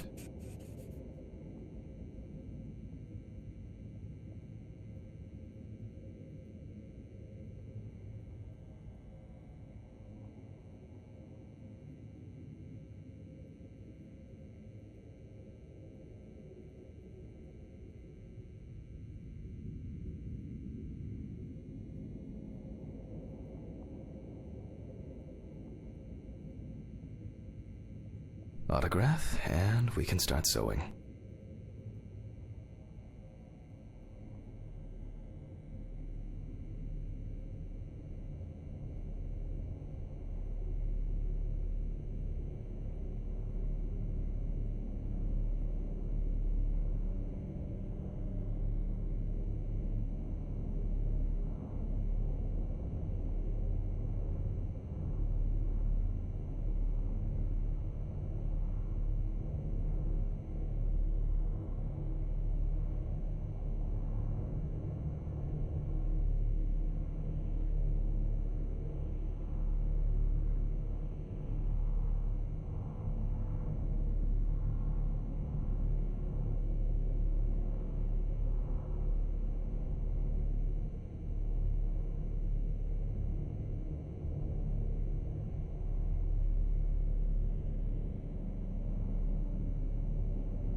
In the 1950s and 1960s, the use of barbiturates for suicide was actually quite common. I think it was most talked about after the death of Marilyn Monroe.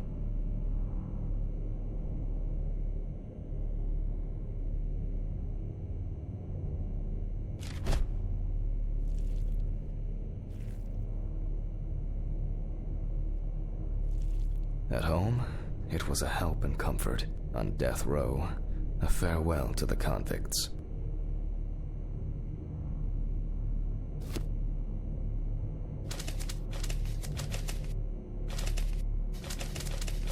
Well, we're done for today. Thank you for your attention.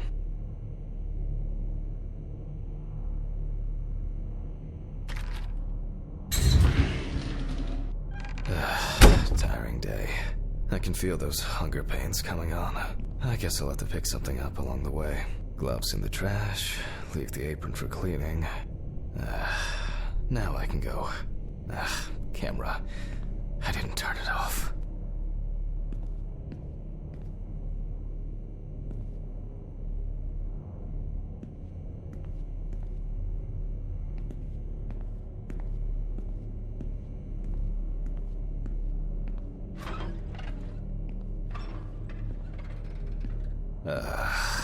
A nightcap will do me good.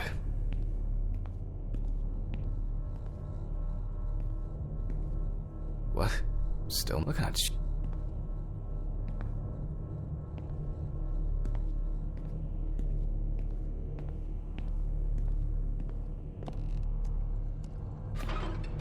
Good night, Mr. Ridley.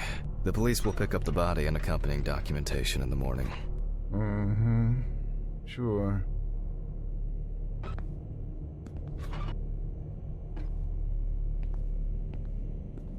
I guess there are actually two things in this world you can be certain of. Death and Ridley's reluctant attitude.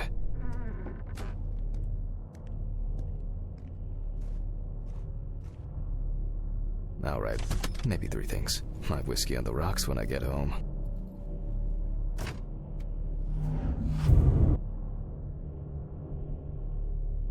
So cold. I guess I should have brought my jacket to work. This block can be quite intimidating when it's so quiet. Almost there. Stephen didn't want to go out for a drink tonight, so I'll drink my whiskey in the company of my TV. Ah, shit. I forgot the muffin. Well, Ridley will have a nice treat for the night. I'm sure he'll be his happy, thankful self tomorrow.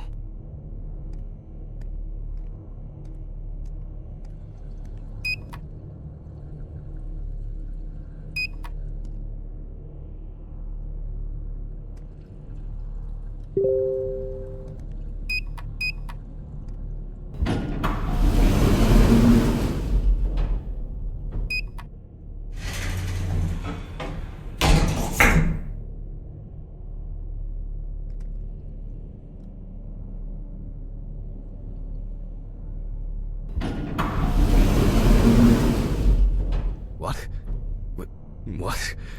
What the fuck? But I locked it. I'm sure of it.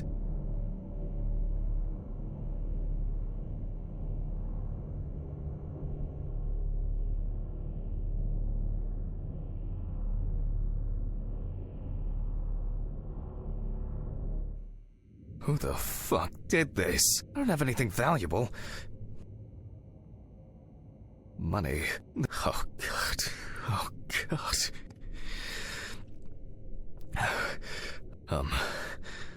What am I supposed to do now?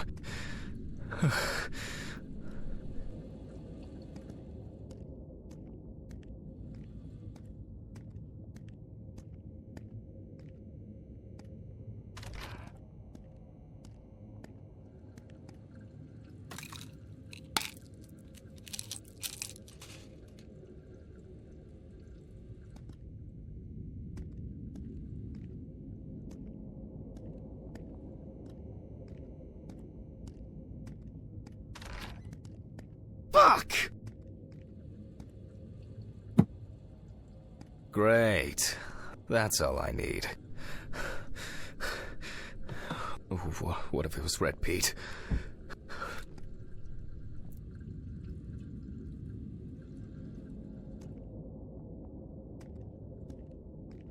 Where?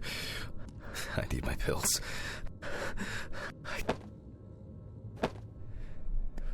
Okay. I'm gonna have to report this to the police. Christ. Why did the neighbors not report anything? I'm calling Stephen.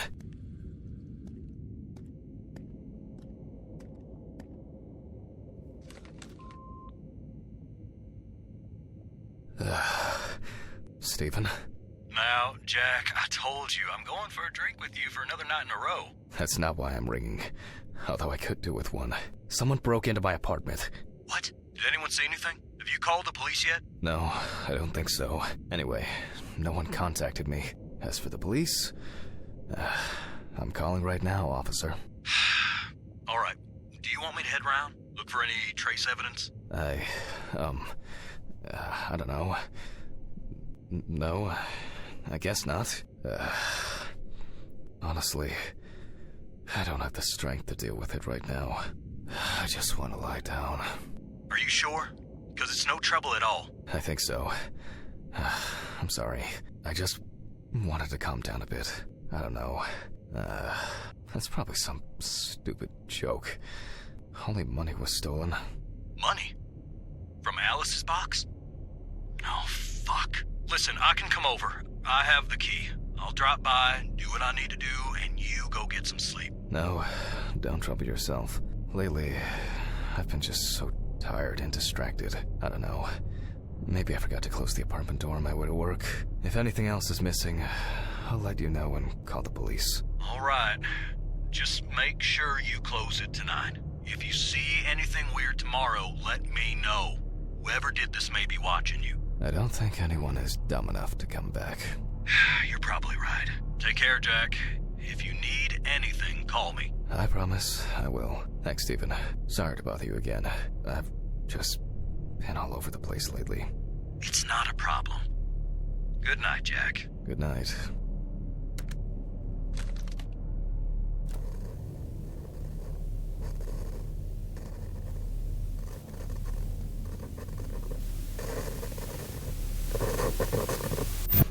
What? I guess I should clean this shit up. Where to start? Shit. The glass in this thing needs to be replaced. Jack, why? I think I'm just tired. There you go. I still don't understand why Alice liked this painting so much.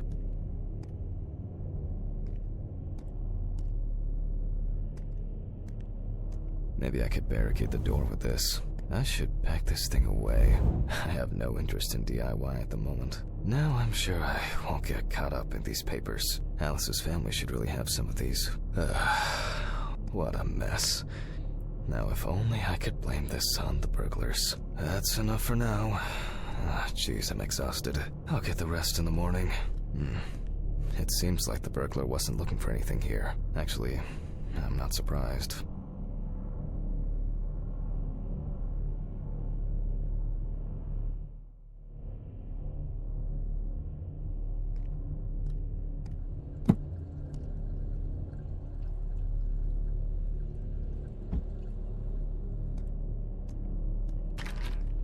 Oh yeah, I should take my pills.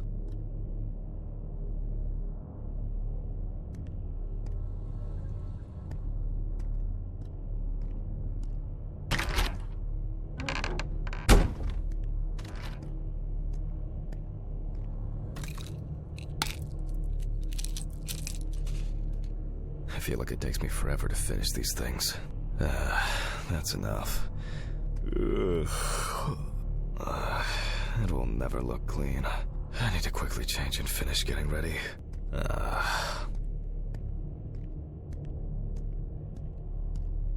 I'm gonna be late for work again.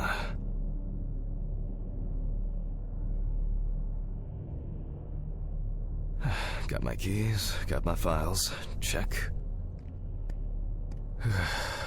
Time to go.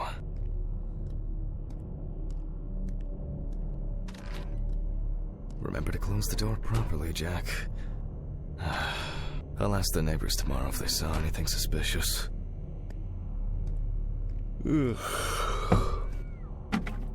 wonder if Ridley fixed the coffee machine.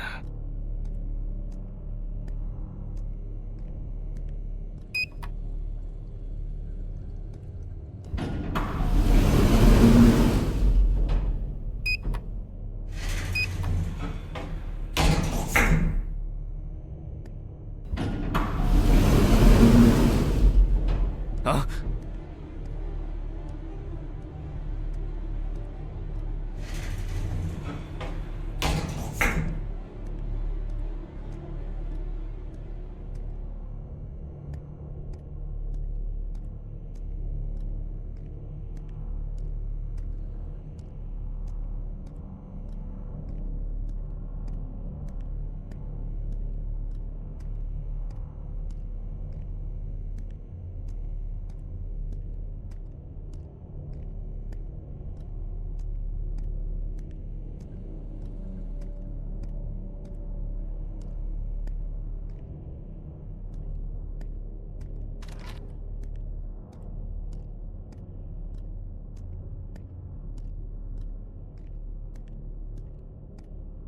Maybe a bit optimistic.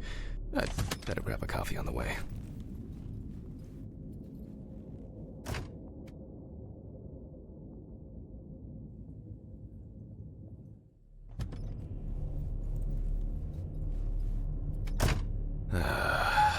I'm exhausted.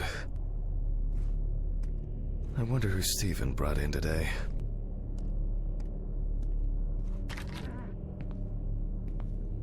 Good morning, Mr. Ridley. Oh, he's not here yet? No, I'll do without him.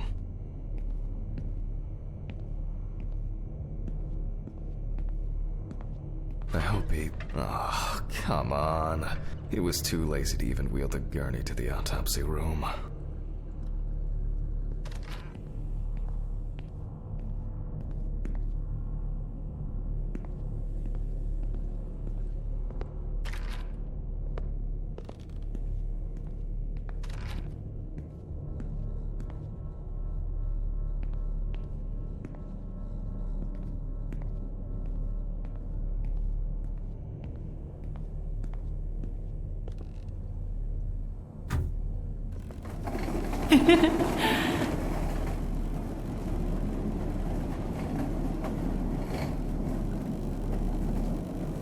Almost there. Now for the tough part. The body needs to be moved. Where's Ridley when you need him? Alright. I just need some gloves and my apron. Then I can get to work.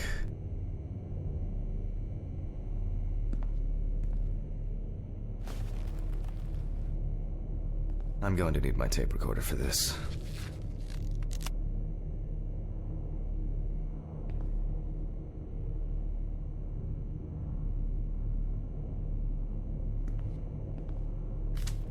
Autopsy dated November 22nd, 1991.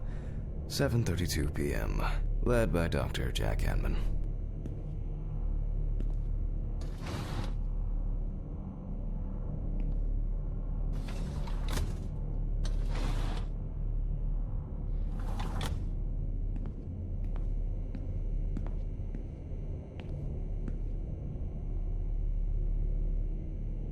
I begin by verifying the identity of the Jane Doe. It's most likely Harper Lloyd, age 35, found in a well-owned house by her neighbors Leonard and Dorothy Chelsea, reported missing for a week.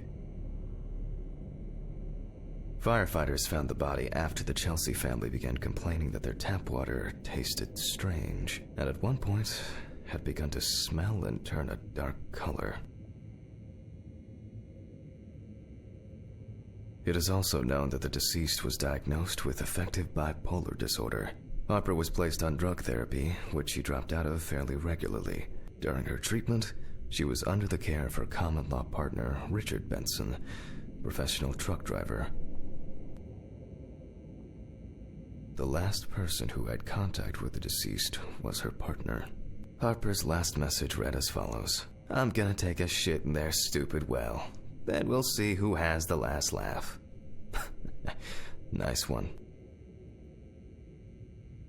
Police records also show that Mrs. Lloyd was in constant conflict with her neighbors. The constant parties and subsequent brawls made living in the area nearly impossible, especially when Lloyd's partner wasn't around. I proceed to open the bag and check the state of decomposition of the corpse. The most important task in forensic identification of a drowned person is to distinguish whether the death occurred before or after entering the water.